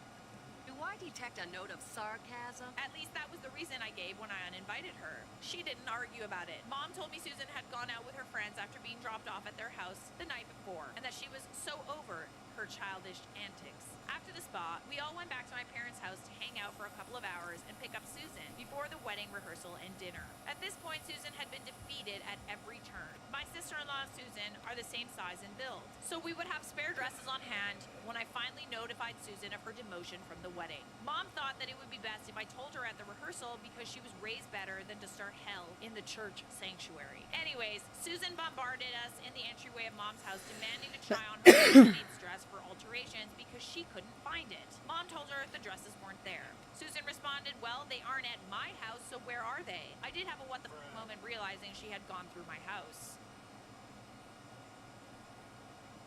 I told her, you're not welcome in my wedding anymore, so it doesn't matter. I actually said it a lot nicer than I intended. She got in my face and started yelling. She said she felt like I was purposely leaving her out of things, blamed it on her being pregnant. No, you're not. It's not about you being pregnant. It's because you're a bitch. And me being jealous. No, that's not it. She said I was selfish and purposefully designed my wedding based on what she wanted to get back at her because I never got to marry Duke. Wow, okay, so she threw that in your face. It's kind of interesting that she assumes that you're doing all this mean stuff when she's the one doing the mean stuff. People that are mean-spirited will automatically assume that of other people. I was blamed for ruining her first marriage with the grief over his death, that my fiance was marrying me out of pity because I made good money, and that I was a toxic. Oh, you're done. I let out the breath I was holding and calmly asked, are you done? I kid you not, our mother took 2 steps back and motioned for the other woman to do the same. We all know the mom arm safety car trick, and she did that. If I'm the a-hole, I own it. I backhanded her so hard across her face, the crack echoed through the house. There was dead silence and no one moved to help Susan, who stumbled backwards. Then I started screaming at her. Oh my goodness. I told her that a heartless little sister won't ruin the best day of my life. I told her she was out of the wedding because of her condescending words and actions. I asked her if the pregnancy was even real or her boyfriend's, and when she looked at me shocked, I asked her why she was so quiet all of a sudden. I berated her for all of the hurtful things she said about Haley, about my wedding, and how self-centered she was. I told her I would maintain my relationship with my niece through my ex-brother-in-law because she, Susan, was no sister of mine and could rot in hell. What did I do to deserve that? Then I stormed out the front door, followed by Haley, mother-in-law, and sister-in-law. Haley drove me home. My mother-in-law and sister-in-law, upgraded to bridesmaid, followed us to my house and tended to my injury with ice.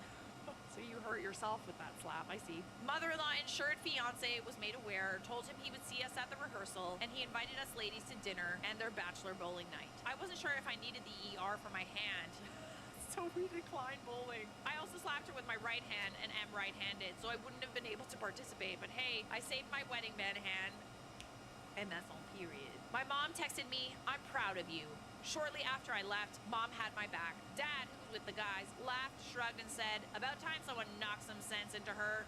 Spoiler, it didn't. Rehearsal was uneventful. Mom and Susan were absent. Fiance looked at my hand. Again, he's a physical therapist and advised that since there was no localized swelling or pain, we'll probably just heard it from the impact, but use my judgment if I want to go to the ER. My brother, Mary's husband, was willing to take me to the ER if I wanted to. I just wanted dinner and bed because I was emotionally exhausted. Haley didn't go to the rehearsal. She went to the hotel. She joined us for dinner at the hotel in her PJs, which I was also a little jelly about because she looked so cozy. We had decided I would stay in her hotel suite, which is also where we were having our makeup done the next morning. Dad decided to stay with the guys overnight because he didn't want to go back to his house and deal with Susan. Oh, right, because she's staying there. Ooh. We are guessing that Susan went snooping for the dresses at my house during Thanksgiving because she hadn't found them at our parents'. Because there was so much construction happening at my house, my sister-in-law held onto the dresses. After picking them up, and cut them I'm waiting for paint to dry so I can make more earrings while I cut shit on my laser and we listen to Charlotte. So sorry. So you can't use that one, eh? Of the back of my right hand. Poetic? I think, yes.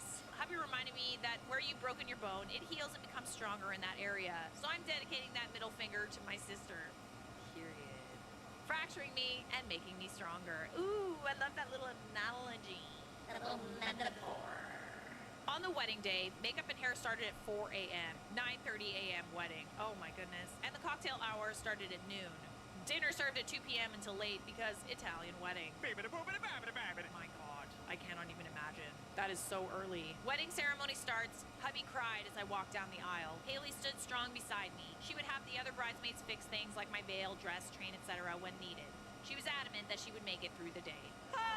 After the ceremony, we did pictures with our families and bridal party. Niece wanted to get to the hotel pool before reception, so we ensured all photos with her were taken so she could go with ex-brother-in-law and have fun. The rest of the bridal party left for the cocktail hour ahead of myself and hubby so we could get our photos together. Everything was perfect. There was no drama. I married my soulmate. I, the bride, learned most of this later in the following days. Susan stalked and followed Mom to the hotel at 4:30 a.m. where we were getting hair and makeup ready. She was sent to the wrong room by front desk, which was a blessing. Susan was sent to the honeymoon suite that fiancé and groomsmen had stayed in the night before at their bowling bachelor party. Fiancé's brother answered the knock at the door at 4:30 a.m. He had looked through the peephole before opening because it was super early and started recording on his phone. When he opened the door, Susan was shocked. She clearly wasn't expecting a man to answer. She immediately accused the men of bringing women back to the room and causing enough noise to wake the best man and fiancé. Brother-in-law told us none of the women were there. Susan asks where we were doing hair and makeup, which brother-in-law honestly didn't know. Soon she starts yelling and throwing a fit. Brother-in-law told her he was going to call Dad to come get her. This enraged her even more and she screamed, "I'm not a child. You don't need to call my dad on me.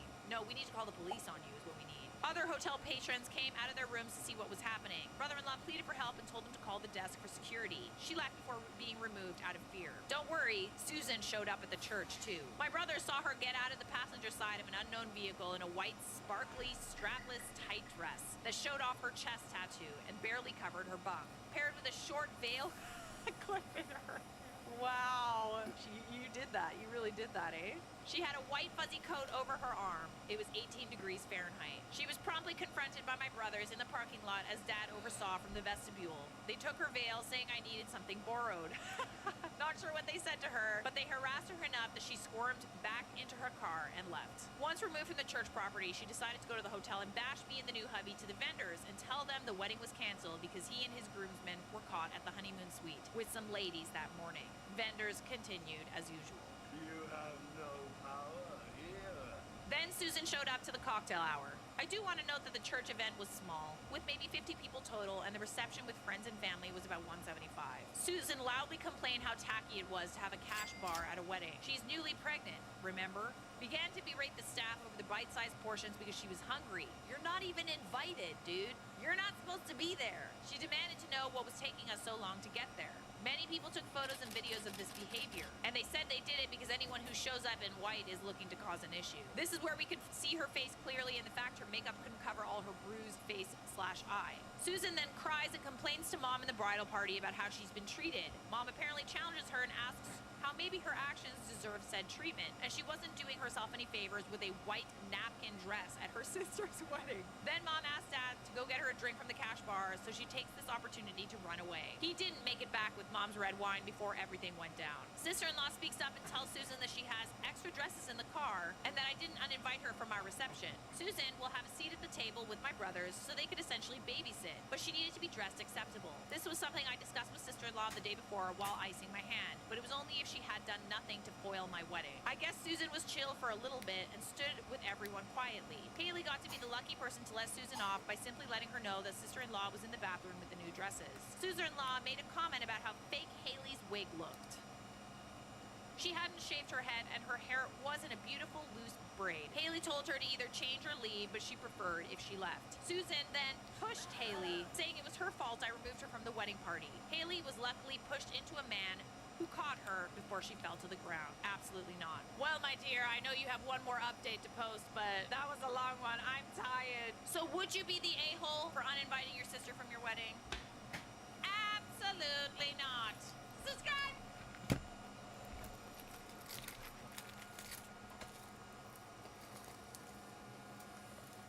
Hey everybody, welcome back. Today we have a submission from the Charlotte Dobre YouTube subreddit about someone who had to kick her mother-in-law out of her wedding. Did she deserve it? Let's find out.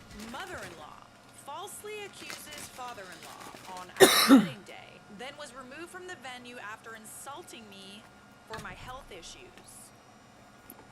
Interesting. I can't, sorry. I got some Uggs on. They're really fat. They're big booties. For context. Love context. My mother-in-law left her sons, then got divorced from my father-in-law when my husband and his brother were very young. And they lived almost full-time with their dad. Their mom bounced around all over the place and was in and out of their lives until they were teenagers and she met her now husband. Which is when she finally stopped being verbally and physically her Can't say that on YouTube, but it's... They didn't particularly enjoy their time with their mom. She often talks crap about their dad and makes up stories to try and gain sympathy. My husband, 28, and I have only seen her about 20 times or so in the last 7 years we've been together. She's hard to be around for a list of reasons boiling down to she's very negative and she's great at twisting stories, especially stories from the past. I know this post is long and I'm sorry for that. Oh, don't apologize, Bessie. I love a long post. Never apologize, mister. I love a long story. I cut a lot of details and tried to summarize as much as possible. But if you've ever had a mother-in-law like mine, or just really enjoy toxic mother-in-law stories, you might enjoy this read too. I think I will. Before our wedding, I was getting ready in the bridal suite with my bridesmaids and the other family members when my mother-in-law waltzed in. She said she wanted to hang out with me before the ceremony, so I sat down and talked to her for a minute. When mother-in-law was done going on about how excited she was for her big day too, she praised her boys for becoming the men they are today and said that she raised them right and was happy they turned out so well despite their dads towards her and them. I was so dumbfounded, I just meekly said, "Excuse me." She said, "Oh, you didn't know that?" Like a teenage mean girl gloating to her ex-best friend that the boy she likes is going to prom with her instead. I don't like where this is going. To clarify, my father-in-law never hurt anyone, let alone his ex-wife and sons. Ooh, that's a difficult game to be playing. That is not a game we want to play. It's funny how she's projecting. When mother-in-law said the harouche toward her and the boys was the reason she left, that she didn't want her boys to be around that, I had enough. Her lies were getting so big she wasn't even able to follow logic anymore to make it make sense. I stopped her and said I was sorry for what she went through, but asked if we could talk about it later because I only wanted to talk about happy things that day, period, as you should. She says she understood that, but she felt like she needed to warn me before I officially started calling them family, and that I should be careful about what I believe because my boys make up lies about me and were brainwashed by their dad. Interesting that she chose your wedding day to like come and warn you about these things. Like, what does she want you to do? Just like leave? I told mother-in-law I'm sorry, but I wasn't comfortable with the conversation and tried to end things there. But mother-in-law wouldn't let me go. She talked about how she used to be close with my husband's ex and she wanted us to be like that. My sister couldn't hear any more of this, so she walked over and told me we needed to finish getting ready and suggested that mother-in-law go visit her son in the groom's quarters. Mother-in-law insisted she would rather stay. Ooh, she kind of sounds like a dark cloud just ready to on your parade. The expression is rain on your parade. I like the image of poo-poo more. I told her I really appreciated spending time with her before the wedding, but I wanted to spend some time alone with just my family and my bridesmaids to finish getting ready, and I'm sure my husband would like to see her too. Mother-in-law looked at me like I had just spit in her face and offended her entire ancestral line. I unknowingly opened her floodgates of fury. She accused me of poisoning her son against her. Oh, that took a turn. I thought we were like besties. I thought you guys were like BFF in the bridal suite. So I can make that these. I'm the reason he never visits or calls. I wouldn't go that far. I I said that's not how my husband and I see it, and we could all talk about that later. But I would really appreciate it if she left the bridal suite for now. Mother-in-law went on about how messed up it is that I'm stopping a son from seeing his mother, and I'm an insult to women for treating her this way, especially since she was a victim. It doesn't really, like, there's a time and a place to be talking about stuff like this, even if she was a victim. Someone else's wedding day is not that day. Origami. Read the room. Okay? Earrings. What have I said before on this channel? Do not bring problems that's to cute. the bride on her No. wedding day. I'm waiting for the lines to dry My sister called her so I horrible can for saying peel such them. terrible and inappropriate things, and said no one believes her lies. The room went dead silent. Period. And then I can Oh, hang so them. that shut her up. That's cute. Mother-in-law accused me Oh. of talking crap about her to my family, but I was done I got them holding my all tongue. on the I told desk in front of me, mother-in-law it's dried. not that I don't believe her, it's that I didn't want to be standing I got in some our in wedding day pink wearing and my some wedding in dress blue and speaking some in ill purple, of but my mostly they're white. I wanted this to be a happy And then day, the but dry I gins started are to get cutting. upset, and I wanted her to leave the bridal suite for now. Fair boundary. It's interesting how you express a boundary to certain people and they just like do not respect that.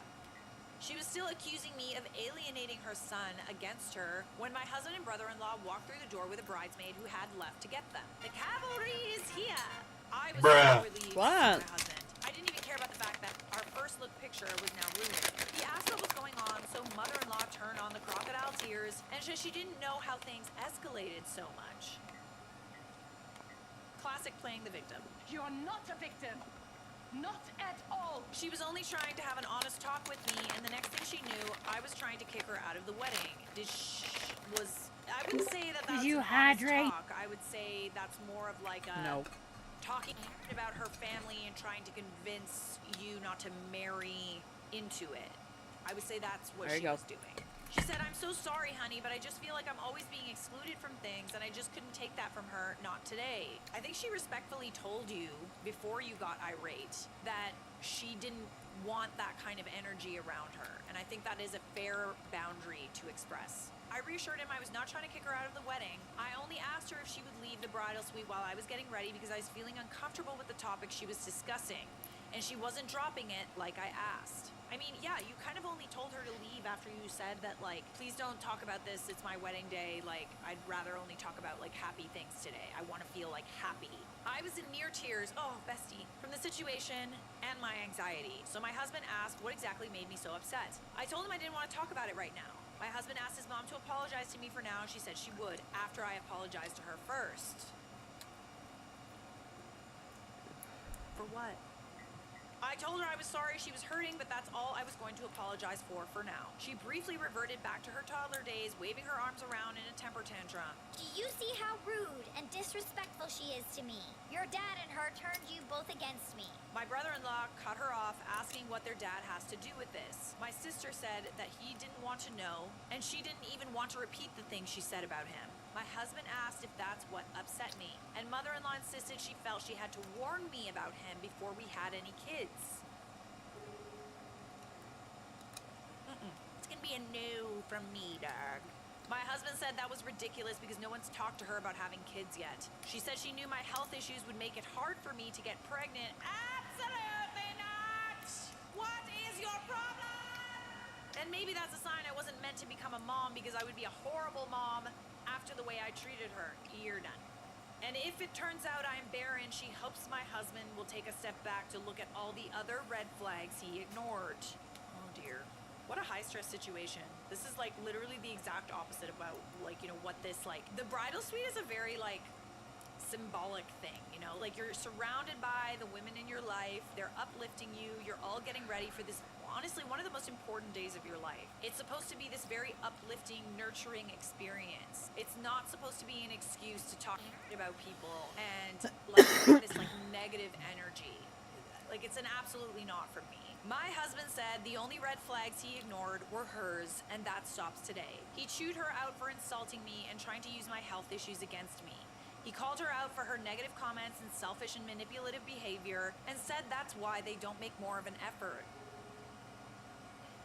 This is the thing about being like a negative person. There's a lot of people who thrive on negativity. You know, misery loves company, that kind of. Sometimes people just genuinely don't want to be around that. It's so draining to have a friend or someone in your life that is like so unbelievably negative all the time, and they just can't see that, like, you know, maybe in their mind they're trying to connect with you or whatever, but at the same time, not everybody wants to be around that all the time. They want to be around people that uplift them. It was all I could do to try to hide my smile when he told her he wasn't going to let her try to rewrite history anymore. She was like a deer caught in headlights, but her surprised Pikachu face quickly dropped when my husband told her if our wedding day wasn't important enough for her to keep her comments to herself for once, then he didn't want her at that wedding anymore. The magma, the liquid hot magma that was building inside my mother-in-law's volcano finally erupted. She yelled, No, we couldn't do this to her, that she deserves to be here. like, these people are all trying to tell you, Miss Mother-in-Law, to change your behavior, or to at least just kind of like reserve that kind of talk for a day that's not a wedding day. And you're not listening. How frustrating. She cried about how unfair this was, and she didn't want to miss our big day. That it'll be one more thing she's excluded from, and she just can't take it. Okay, well, if you don't want to be excluded from things, maybe you need to listen to other people when they're telling you they don't like Maybe you your should behavior. stop She tried to say sucking! She has nothing but good intentions, and she couldn't believe this was happening. But my brother-in-law wasn't having any of it. He said it was clear that she wanted to make a big scene, show us how upset she was, so she would stop everything and dote on her. Yeah, she's trying to make it about her, honestly. Like, she's trying to make this day about her. Even the comment about being like, her big day and stuff like that. This is not her wedding. This is not about her and her problems and how everybody hurts her and how she's the victim. Like, this is supposed to be a happy day. All she did was remind us to pick up the phone and make more of an effort. My Simply husband and simple. brother-in-law never stand up to Alice their mom loved because those she lives guys. far enough away, and we only see her a few times a year. The thing is also, like, sometimes when you stand up to people like this, they literally just like don't hear you. Like, not listening. Not listening. They play the victim, and then you feel bad, and then, you know, like, you realize that you can't express boundaries with certain people, which is why you kind of cut off contact, because it's like you're trying to communicate, and the communication is only one-sided, and everybody plays the victim and doesn't take responsibility. It's just easier to not.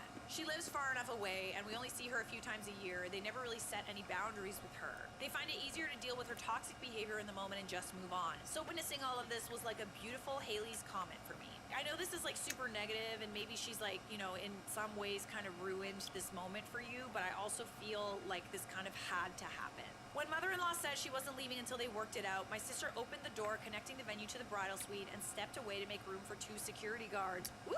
To show up. I smiled and winked at my sister, who gave me a thumbs up. Mother-in-law was still crying and begging my husband to let her stay, but he said the damage had been done. She turned to the security guards and said they couldn't kick her out because she's the mother of the groom. I beg to differ. Okay, come. I beg to differ.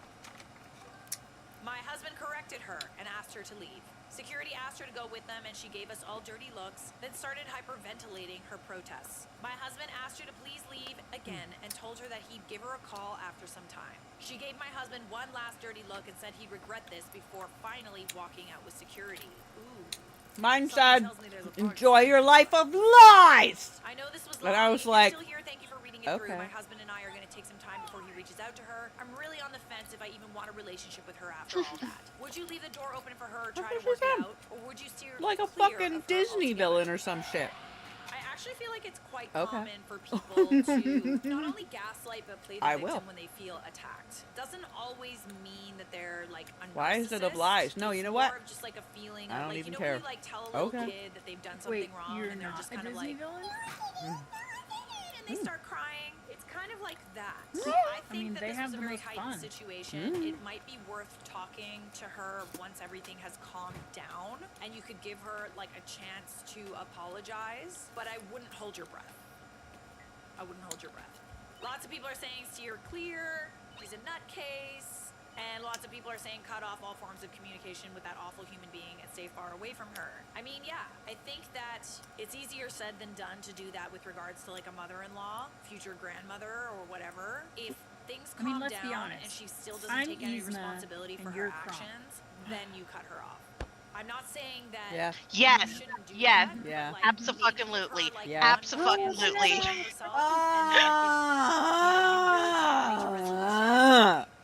Fine. Arsenic is let's look at the update. Arsenic is Kronk. I'm the squirrel. Squeak, squeakin', squeak, squeaker.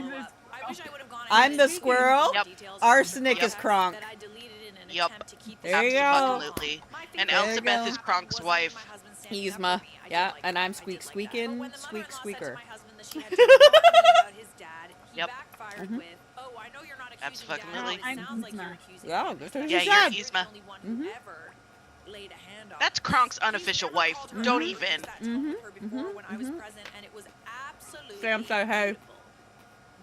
Hi, Sam. After my mother-in-law finally How's that left, my belly husband going? How's that belly apologized feeling? profusely for her I told her behavior to and said poop he her out honestly on didn't Tuesday. think she would ever do something like this. I told him it wasn't his fault, and I was proud of him for standing up to her and for me. See, it's She kinda should nice. poop her out. Then you would have a birthday twin. Came to your rescue. Wait, Sam didn't take a big shit Fortunately, yet? the rest of the night went Nope. perfectly. Oh, I'm happy to hear that. The only God other damn issue it. we had She's was getting in mother-in-law's position. husband. Come on, baby girl. You come out for Auntie's birthday. Her and his mother was Can't you removed, just and wait until why? June? His mother's sister, however, laughed and said she Yeah, go ahead and ask her to do that. Go ahead and ask Sam to hold her in for another month. from our honeymoon, and so we revisited the issue of his mother after giving it some time. My husband asked if I was comfortable even being in the same room as her now. I told him I thought about it a lot, mostly about how uncomfortable I've always felt around her. It doesn't bother my husband or brother-in-law when she's being insulting or when she attempts to emotionally manipulate them, because Why they not, say they're used Sam? to it Come and on. they basically ignore it. Oh, that's sad. I don't know if that's the best way to deal with it, honestly. Even sometimes it's nice to like even say it as a joke, you know, with someone that's kind of being a bully. You're just like, can you like not bully me for just like 1 second?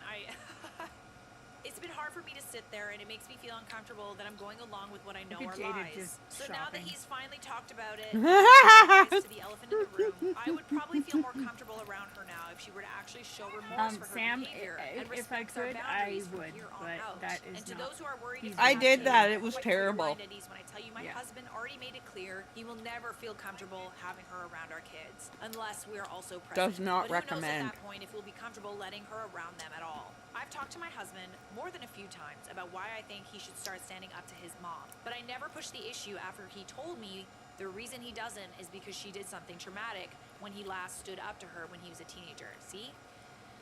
With people like this, like, it's very, very hard to like express boundaries because especially like moms that are kind of like they have narcissistic tendencies, you can't tell them no. Because they're your mom and you need to like respect your elders and like you wouldn't exist if it weren't for them. And all these things is like, Oh, I did so much for you, whatever. they hold it over your head, right? That doesn't mean that they're never wrong, and it doesn't mean that like you as an adult can't tell them when they're hurting you. Like that concept of, oh, mothers and fathers are never wrong really needs to like go away. I've only ever expressed my worry that the lack of boundaries would cause issues down the line, and my husband acknowledged these past conversations and apologized to me.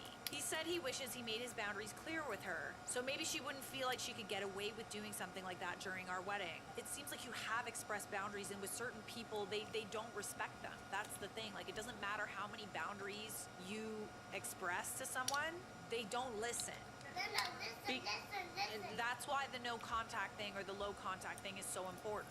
We decided on him calling her to see about going over to her house to talk to her. He's going to tell her that he will not tolerate any more negativity and manipulation attempts if she's going to be in his life. And if she can't handle the boundaries, then she's not capable of having a relationship with him or us. He's going over there this week, and I'm genuinely hoping it goes well. I think I will talk to her depending on how my husband's conversation with her will go. That's all for now. Let me know if you would like another update after he talks to her. Absolutely I do! Absolutely I do! I need all the updates. And thankfully we do have a third. Something tells me, prediction, she's not gonna listen. She's gonna play the victim, she's gonna manipulate, she's gonna gaslight. I have hope, I genuinely do hope that she's able to hear him out, and I hope I'm wrong, but let's see. She cost us our security deposit and was planning on sabotaging the wedding. Ooh, okay, what is the tea here? Do I need my teacup? Ooh, this is long, it's long and juicy. I just want to take a second to thank you all for your support and advice you've given me, us. I posted this story with my husband and brother-in-law's permission, and they were very receptive, taking a lot of your comments to heart. See, I love that. Even if I don't get to every story, which it's very hard to get to every story, I really like that you guys are supporting each other and giving each other advice. That means a lot to me. It's such a good community. They agree that their mother will never change, but they wanted to talk to her to lay everything out. The three of us sat down to talk about what we wanted to say. We thought they were prepared for a conversation with her until I got a phone call from the coordinator for the wedding venue. I know this is a long update, but personally I think this is the best one yet, and I know you will like how it ends. Salute. Foreshadow. The venue coordinator awkwardly told me she regretted to inform me they would be unable to return our security deposit after we violated the damage clause of our contract. Absolutely not. I was obviously confused and asked why. Apparently, their cleanup crew noticed a Mary Jane smell. What's that? From the groom's quarters and and found a whoopity whoop in the trash. Any smoking or substance use was strictly prohibited and was stated in the contract to be a violation. I immediately knew what happened before I even spoke to husband. I apologized to the coordinator and explained it was my mother-in-law who was removed from the venue. She said she was sorry to hear about the damper on our special day. Little did we know it was no damper, it was our savior. One of the details I edited out of my original post was when mother-in-law were in the bridal suite. Before things started to go sideways, she offered to share her vape pen with me. She told me she brought it for fun and I should let loose, but I told her she couldn't smoke here. It's not a big deal. It's legal here, right? Mother-in-law protested. Oh, are we Canadian? It doesn't matter. The venue doesn't allow it and we signed a contract, I reaffirmed. All right, I'll just do it outside later. I'm sorry, but you can't. You can't smoke anything anywhere on the venue, inside or outside. I really was dealing with a toddler. I told husband about the phone call and he explained. She offered the to everyone in the groom's quarters, but they told her we couldn't smoke there. But when they all left to help finish setting up, instead of volunteering to help, mother-in-law and her husband stayed behind to husband and brother-in-law chastised them when they came back and found them and made them throw it out. Husband apologized for not telling me, and he said he didn't want to add any more negativity for me from our day, and he hoped they got the smell out so no one would find out. I can't be sorry. Got some Uggs on. They're really fat. One person suggested husband and brother-in-law should record the conversation with their mother. And while that was a great suggestion, none of us really felt comfortable doing that. So instead, husband called me and put me on speaker in his pocket so I could listen from the comfort of our home. Husband said he wanted to apologize to her before they got started. He said he was sorry for never being honest about their feelings for her, but before they got into that, they wanted to talk about boundaries. He expressed his disappointment in her smoking when they specifically asked her not to. When brother-in-law told her we had to forfeit the security deposit, her jaw dropped. She blamed the venue for not having any no smoking signs. Okay, so what about the part where you told her that smoking wasn't allowed? Why is it always everyone else's fault? Can we just get over this notion that we can't be wrong? I absolutely cannot stand it when you're in a disagreement with someone and they just can't be wrong. There is nothing wrong with being wrong. I'm never wrong. The way to get rid of a situation where you are in the wrong is to apologize and take accountability. We don't have to be perfect. No one's expecting anybody to be perfect. I'm expected to be perfect, but anyways, that's not... When we don't take accountability, it just like makes the situation that much worse. Husband and brother-in-law said they were never going to let her try rewriting history again because they were too old to gaslight. Both brothers affirmed their truth. Mother-in-law said she believed them, but she swore they thought they meant cigarettes. When brother-in-law mentioned that the security deposit was a lot of money, mother-in-law said that she was sorry, but her smoking a little bit shouldn't have been a big deal. And she didn't see the harm since my dad paid for the wedding and he's loaded and he will never miss the money. Yet again, we are not taking accountability. Husband corrected her and told her we paid for much of the wedding costs, including the venue, so she actually cost us money. Mother-in-law asked if he was actually going to make her pay us back. I mean, that's like honestly kind of the least she can do at this point. You know what? I should. We expressed a clear boundary and you still broke it for your own selfish reasons. And you should be offering to pay me back with an apology. That would be a great way for you to start making amends. But we're not going to put either one of us through asking you to do what's right. We're going to give you the opportunity today to show us you do care about us and our feelings. Mother-in-law shrunk down in a desperate pile of tears, shocked to learn that her sons thought she didn't really care about them and asked how they could possibly think that because she loves them so much. I mean, when you literally don't care about people's feelings and you don't care about affirming their feelings, you kind of show that you care more about your own feelings and how people perceive you more than what you care about other people and their feelings. Husband later brought up the wedding incident and asked what she had to say about that now and what she would say to me if I was there. Mother-in-law resumed crying and said she felt like it was happening all over again, that she felt ganged up on and it was hard to sit and listen to. She said she thought they were coming to apologize for kicking her out of the wedding. Husband finally crossed the line of return. See, See, I told you I had hope. I told you I had hope, but I just, at least now you know for sure. In a heightened situation where there's, you know, people feel attacked and stuff like that, it takes a little bit of time for people to calm down. That's what I'm Not making. everybody's a narcissist. With different People colored do get lines, defensive, obviously. Okay? Being defensive isn't necessarily gotta a make 'em sign of one at a damn narcissism, time. But refusing to apologize and refusing to take accountability, like playing the victim constantly.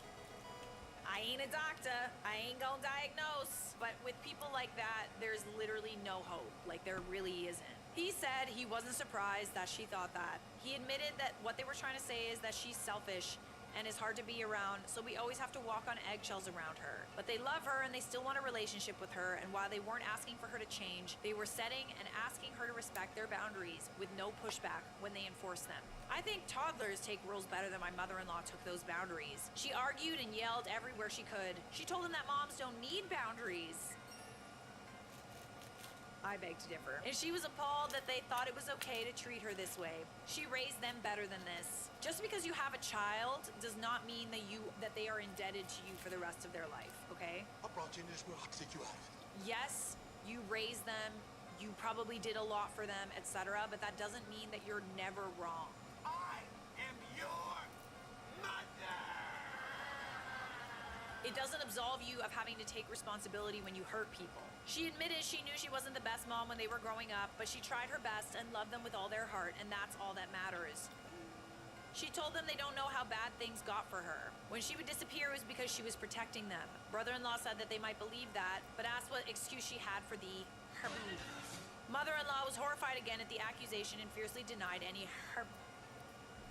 She tried claiming it again, that their dad brainwashed them and he was the culprit. But husband showed her a scar left by one of her long nails, proving it was her. Mother-in-law said she disciplined them as any other mother would and never meant to hurt them. Husband just scars easily. She tried joking about how they were bad boys. Oh, Jesus. Husband and brother-in-law stared at her coldly and said it was more than discipline that they didn't deserve. She said they couldn't understand because they weren't parents yet. She said no parent is perfect, but all parents deserve to go to their kid's wedding, and they had no right to take that away from her. I mean, no. If you're acting like an absolute nutcase, no, you don't deserve to be at a wedding. I'm sorry, you don't. Mother-in-law demanded to know if husband had any regrets. He told her he did, and they watched her smile slowly turn into a scowl as he explained. He regrets never setting any boundaries with her.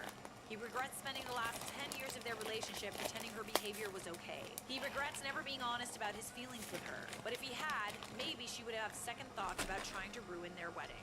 Mother-in-law cut him off and became shrill. Ruin? You think I wanted to ruin your wedding? I was so happy to be there. You have no idea what I was planning on doing for you and me. Husband calmly asked what she meant by that. Turns out, mother-in-law had more wedding surprises up her sleeves. She said she was planning on talking to the wedding coordinator about switching up the ceremony. She thought it was unfair how the wedding party always goes last before the bride. So, instead, she wanted to walk down the aisle with husband right before my dad and I?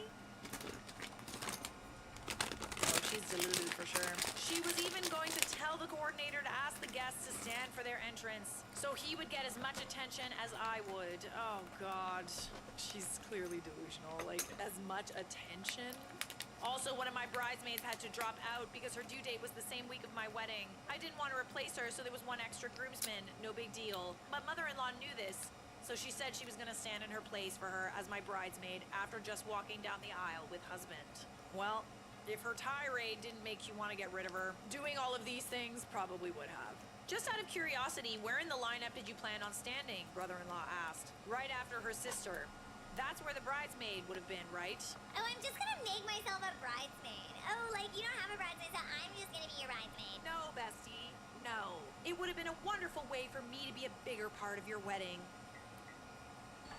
Not sure they want that. Then mother-in-law revealed she also had planned on sharing a speech after the mother-son dance. We never approved this, and she never paid a cent for the wedding. You know what? I'm gonna go ahead and read it to you boys. Maybe you'll actually regret the way you treat your mother.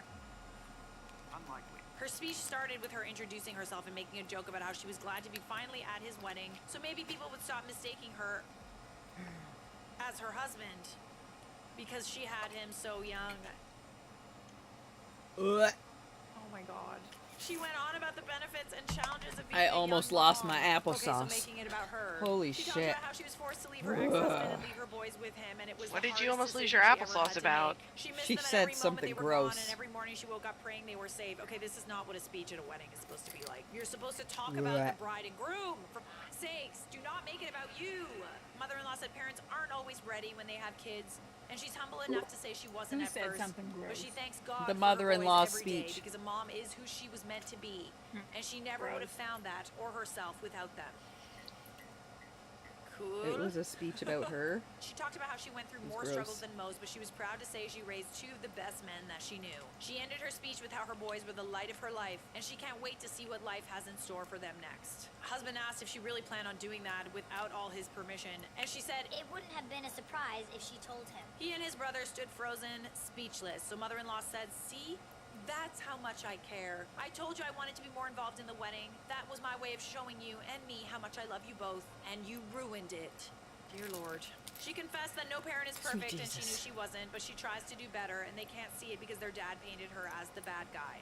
Husband took her hand and sat her down on the couch. He softened his voice and told her he sees that and he knows she tries. He and brother-in-law thanked their mom for getting herself together from when they were little. But husband said that just because she's trying doesn't mean she doesn't still make mistakes. He carefully pointed out that even her rationalizing those would have been surprises was manipulative, and it was selfish of her to impose herself like that on our wedding, and said this is exactly why there is boundaries from here on out. Mother-in-law started yelling again, claiming they were the ones manipulating her. Playing the victim. Look at me, I'm such a victim. Treating her gestures of love like Acts of the devil. she said their dad and I were vilifying her. Maybe they would start to see her for who she really is, and they wouldn't need boundaries if they actually visited more. Husband asked if she has any regrets about what she said to me at the wedding and if she would apologize, but mother-in-law said she can't apologize for doing what she thought was right. You can apologize for upsetting people, though, even if you think it was right. I failed to see how, like, everything she said to the bride was right. Husband and brother-in-law told her where we stand. Husband said he wasn't going to let her be around me at all until she proves she can respect boundaries without any pushback. Mother-in-law said those boundaries were harsh, and she thought it was disrespectful of her to have them at all. I mean, everything she's doing is disrespectful. Why is it that she's allowed to disrespect everybody, but when you tell her to stop disrespecting you, that's disrespectful? Like, make it make sense! It doesn't make sense! She asked what's gonna happen when we have kids, if I will let her babysit when she can't be around me. Okay, Mom, since you're making me say it, I've never felt comfortable with the thought of you alone with my kids. And honestly, after the wedding and now this, I don't feel comfortable with the thought of you even meeting them.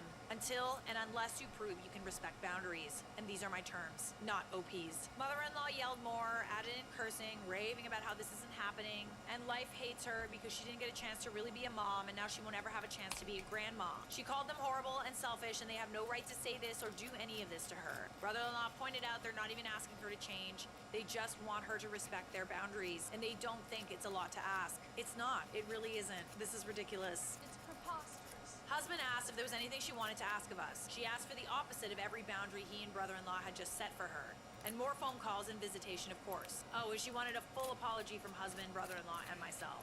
Yeah, that's not gonna happen. People that treat you always act like it's like a privilege to have them in your life, and it's like, it's not. It's really not. You're kind of a hindrance, honestly. Isn't it crazy how, like, you kicked her out of the wedding, and as soon as you did that, you had an amazing day? Like, husband stated he had enough of this, and they gave her every opportunity to show she's Peel truly them all, caring and then about I'll them, clean but them she made it all. all about poor her at every turn. He told his mom it was ridiculous she couldn't compromise on the bare minimum for them. Husband said where they stood now was she had to accept their new boundaries, or they wouldn't be able to have a relationship with her. She said she didn't know them anymore, and all she sees now when she looks at them is their dad, and she doesn't want to know them anymore. They said they guessed that this was goodbye, and they're sorry that it came to this. No, you aren't. If you were, you wouldn't be doing this. You'll regret this one day, and when that happens, I hope you remember that moms never close the door. Yeah, But they I do. can slam it in your face, right? Knowing you'll never had regrets? No, I don't think I'll have any. I don't know how we'll be able to reach the door through the giant wall you put up, but we'll keep that in mind. Love you, Mom. They came home to the biggest hug from me and a home-cooked dinner. I think having that conversation healed a lot of the old wounds for them. Oh, goody. That makes me happy. I will support the healing process just like they supported me when I needed them. Thank you all again for your suggestions and support. We heard you all and thank you for helping us get to this point. I hope you enjoyed the journey. See, the thing is it probably was very painful to have that conversation, but you know now, like you know for sure, this wasn't just somebody who was being defensive, heat of the moment, whatever. This is someone who literally does not take accountability, ever, even when they hurt people. And unfortunately, being a person like that, you're doing it to yourself. People won't want to be around you, and unfortunately, you'll have no one to blame but yourself. And going low contact or no contact is the only way they'll understand. I'm really glad that you guys said everything that you needed to say, and that your husband and brother-in-law said everything they needed to say. This healed something in me. Thank you for sharing. Bugaboo934. Subscribe!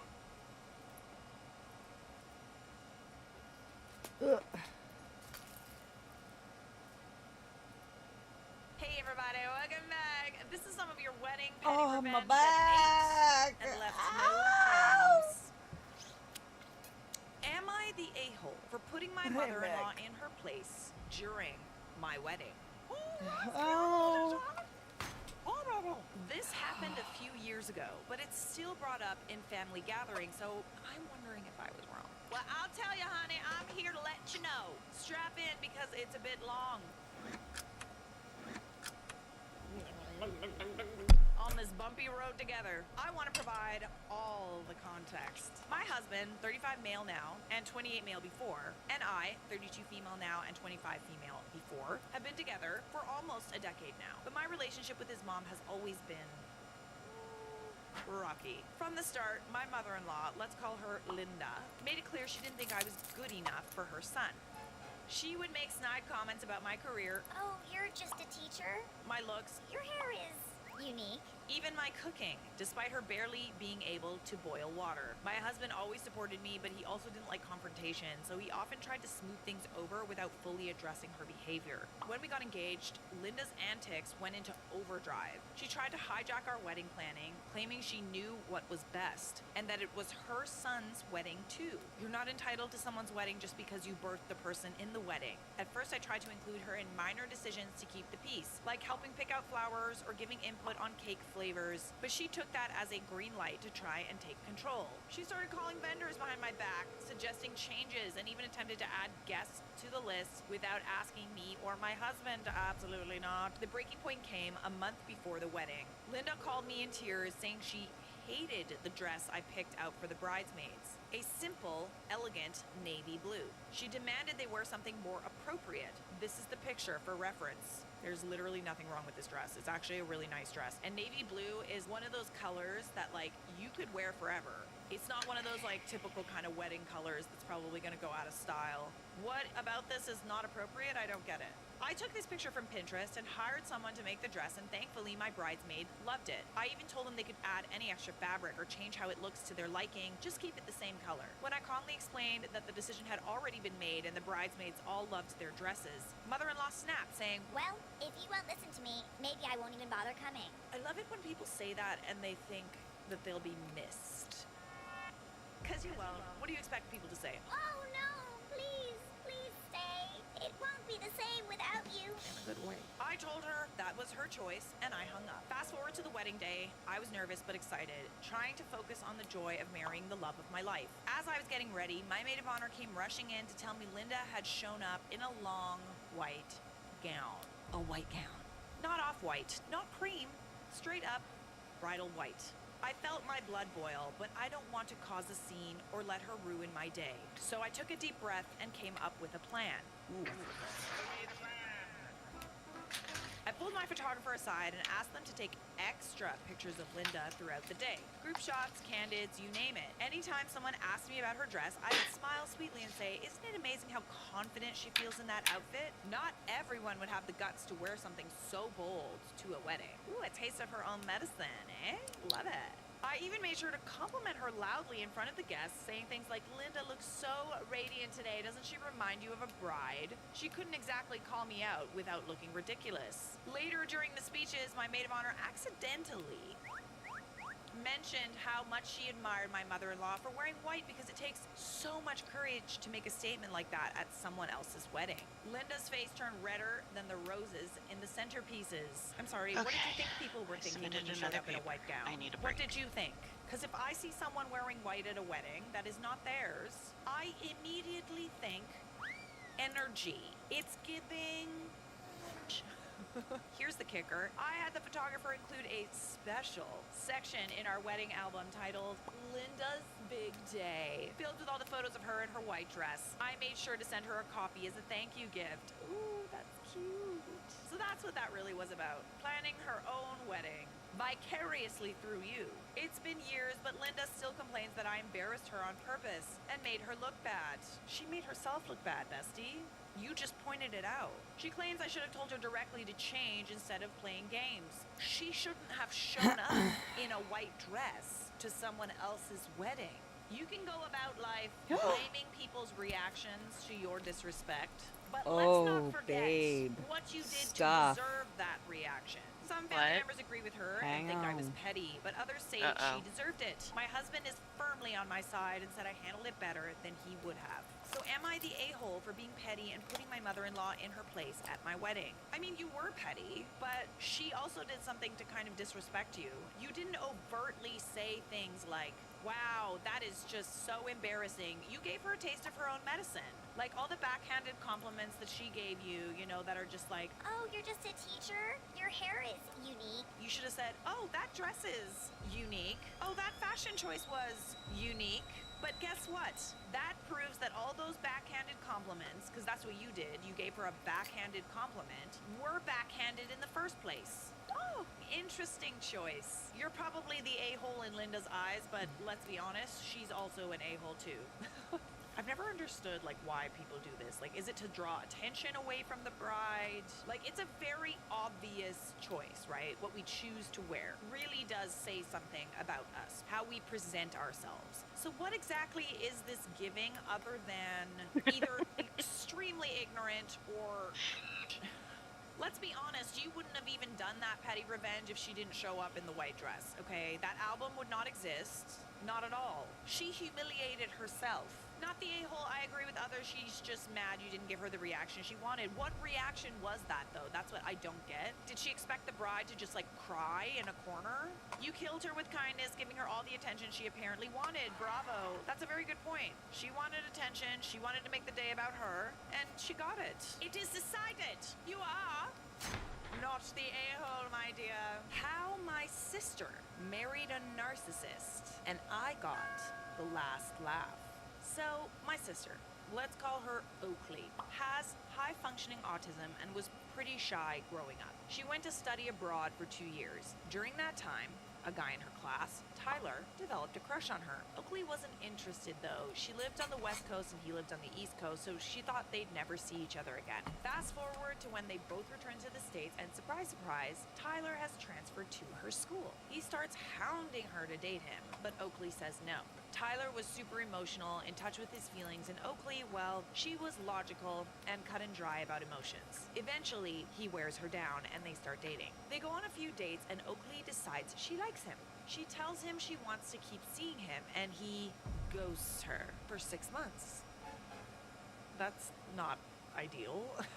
Why are you doing so much if we're not gonna see it through, you know? Like, why are we chasing like that, guys? She spirals into depression. This was her first real boyfriend, and she had serious self-esteem issues. Then out of nowhere, Tyler texts her, asking if they can just be friends and hang out. What are you thinking? I don't like that. Oakley agrees, and 2 months later, they're engaged. No. When there's a sudden change in behavior like that, when they just ghost out of nowhere, it's because there's someone else. Like 9 times out of 10, it's because there's someone else. And the only reason he's back is because the someone else didn't want him. So he's going for his second choice. I don't like it one bit. He really loved him. Here's where it gets ugly. Tyler somehow convinced her that no one else would want her, and that their time apart was some kind of test to prove that she was meant to be with him. She ignored all the red flags, and there were a lot. Red flag number 1, his dream wedding binder. Tyler had a wedding binder. Yes, since he was a kid, planning his You saucy perfect flirt. wedding. Stop kind it. of samesies, unexpected from a male. Not entirely wrong, but I guess we'll just go with this. Meanwhile, Oakley wanted something small, intimate, with just family and close friends. Tyler wanted a beach wedding with hundreds of people. After months of back and forth, they settled on a rustic lodge in the mountains. Oakley didn't want all the fuss, but Tyler was hell-bent on making it his Jaded dream wedding. would have Red reached flag 6 months. number Meow, meow, meow. Mama's boy. Tyler was super close with his mother to the point where he ran everything by her before making any decisions. Not just the wedding. Monster-in-law even made a comment before the wedding about how she was going to come live with them for a few months after they got married to help out Jaded, her what baby the boy. fuck? Why? Is there a baby boy? Because if there is no actual, like, physical baby, Got we're good Mirage, on the Little Bear Ribbies, Like, I think we George, can live Kater without Bear, it. and Mousy. Imagine that first So, few you know, months of I mean, I marriage, can push and the you beard gotta in a little wake up bit. with your mother-in-law I can right bring it up like there, this and- all the time. Red flag number 3, the cake. Where's that coming Oakley didn't from? want a traditional cake. She wanted It's the best I got. But Tyler demanded a super fancy I have no idea. dairy, gluten, egg, and It's sugar-free Mr. cake J. for himself. Thanks, Sorry, Mr. Katie's getting J. away in my mouse. This ain't good. He's finally streaming for the first in a hot minute, and I'm doing dirty Yeah, things to him. right? Of course you are. Oh, well, let me go load up him so I can also enjoy the torture. Exclamation, Mr. J. Exclamation Sparks. Some people are just mama's boys, okay? This one is the one that's like, I don't like that at all. Just the tip, The I other got ones you. can be explained away. He knew. The tip. Just the tip. Extremely emotional about I haven't trimmed it in a while, so the tip has gotten much longer. Ooh, extra rugged tip. They fought constantly. So, the week of the wedding rolls around and His I beard fly has out a to stink for help big with beard man. I last-minute mean, did I qualify? preparations. The first thing I noticed is that everything is about him.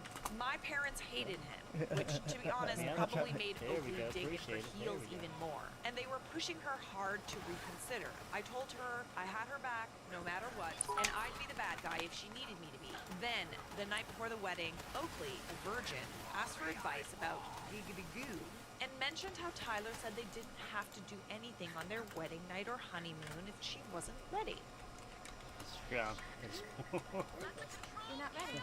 Now, I don't know many So 22-year-old many virgin bearded guys gentlemen who would around be here. this patient, especially on their wedding nights. Interesting. This is not your run-of-the-mill story. The wedding day arrives and the drama begins. Tyler's bone mother causes a noises? scene because Yeah, there's no can't do that. special mother of the groom suite to get No, ready. I was, not you. Learn to read. That is otherwise known as a hotel room. Alice came over here and turned the finger around to be flipping me off. He also hits on.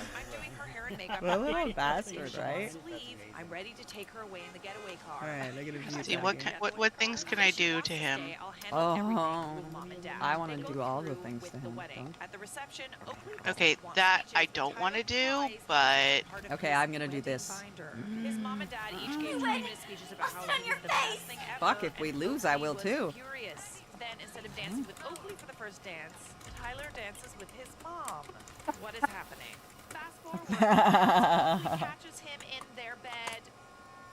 I don't know, where is his bit redeems? Guy. Use that to mark me. That's what's happening. I see. She gets the divorce, spirals, quits her That's job, what too. moves in with my parents, and starts taking college. Look how classes Reddy's again. going. Oh, I'm so good at Reds. this one. And here is Don't where the fucking real flirt with revenge me. comes in. Don't you hit on me. Had given I will Oakley some get you. family heirloom I'm good at jewelry, flirt. and Oakley didn't want any of that Just don't money say nice things to me. I don't know what to do with that. So I convinced her And to don't give me donate affection. That fucks me up. Yes, Just I got no. petty and thoroughly enjoyed telling No. his mom that her precious, expensive jewelry was now in the Only hands of we're some allowed to lucky give you stranger. affection Did the and you mom will. Exactly. that her Hey, you son got was those gay? colors out there. Okay, the wedding Candy sitting here. you know, we make some Pinterest boards in this I'm house. quite entertained. It is a little Are you bit talking of to me? like not red flag, but just He like gave you you're those serious tough about loves the that wedding you really binder. like. The best part, Karma He loves got them. Tyler good. The guy he left my sister for ended up marrying him, cheating with a Do you girl, have all getting this her stuff in pregnant, this and Speaking of dumping bearded Tyler. beauties, Mr. Bumbati just pulled in here too. We all know. We all know that look. The Typhon drop here. So funny. Oh, thank you. We'll have him on the channel I'm soon, trying I to get in promise. his pants. This was good. I don't You know kind of how, waited but- for Karma. No, really? We couldn't figure that one out. Listen, he's gay. It doesn't mean that he's Apparently. a person. What is quite possibly knowing that you're gay and Bruh. making someone marry you. I'm busy. And then cheating Trying. I'm trying to get laid. As soon as I read he had a wedding binder and he was gay. I'm fucking trying. That's what I'm saying. Try fucking harder. Not doing any hanky-panky on the wedding night. My naive self was like, oh, maybe he's disrespectful. I was surprised that there was no hanky-panky leading up to the fact, but maybe I'm just... I love how everyone collectively agrees we knew he was gay when he said wedding binder. I was like, oh, he's gay. They Then I touched was my like, oh no-no God, square. you are so big stereotyping this poor guy. I thought you were better than that. Now my inner voices are number 1, smug, and number 2, sulking. Honestly, the best type of petty revenge is when it literally does not come out. If you just kind of I do need to try it. Jater, for crying out loud. I do, apparently. Mother-in-law from hell. What do you want me to say? Everyone is on your case. What do you want me to say? Eh? It's been Love you too. Why? I've not been so well. I've been watching your videos religiously. Now it's my turn to years. 15 and a half hours laying aside. He's gonna need those like super absorbent sheets. No. She's No. I need a hoe that is a fuck boy for show that wants that mess, cause he's gonna destroy that shit. They're gonna have her walking sideways. Walk? I know. Excuse me? she's I not will gonna be be able to walk. dragging my whole back end out the door by my elbows. Thank you. I had a great time. Thank you. Have a great weekend. Bye. I'll call you next time. She'll be mothering them. I'll be cooking them food and everything. Make sure they stay with energy and shit. Gotta keep them going. So Keep 'em translation going. is we're gonna have to send Grubhub to this place with like Gatorade and electrolytes and water, dehydrated, and maybe some KY. And what do you want me to say? You want me to be sorry? Do you? No, I just need the address so I can Grubhub it. Farted and yeeted? Oh, Or DoorDash or whatever it is. Be like, here's your protein shakes. Here is a burger and fries for them. Come in here, break wind, and then All just that, start eating people. and then all that chunk of bupkis? Yeah, no. Whoever gets this first cork, they might die. They might die. They might have to go slow the first time, like it's touched like a virgin for the No. very first time. They're gonna die probably. Whoever pops this first cork is possibly gonna die. Like, they need to just be It's gonna be like a fire hydrant. when Be shit ready. goes off. Be ready to just be like strapped down to something and used. Be ready to be strapped down to something and used. Snoo. Snoo. That's like every dude's dream, right? I don't care. I don't care what your dream is. I don't. I need to do something. You're there to provide for that. If you cannot, I'm going to go ahead and try to take it. And if you They're gonna can't, have to have you recovery. can't. They're gonna end up having I'm gonna a cast leave. on their I need you to pelvis understand. because she's gonna fucking annihilate it. I She's will gonna leave annihilate it midway. because she ain't gonna get off of it. Sure. You might want to have an emergency contact for backup. Just saying, I am absolutely down for that.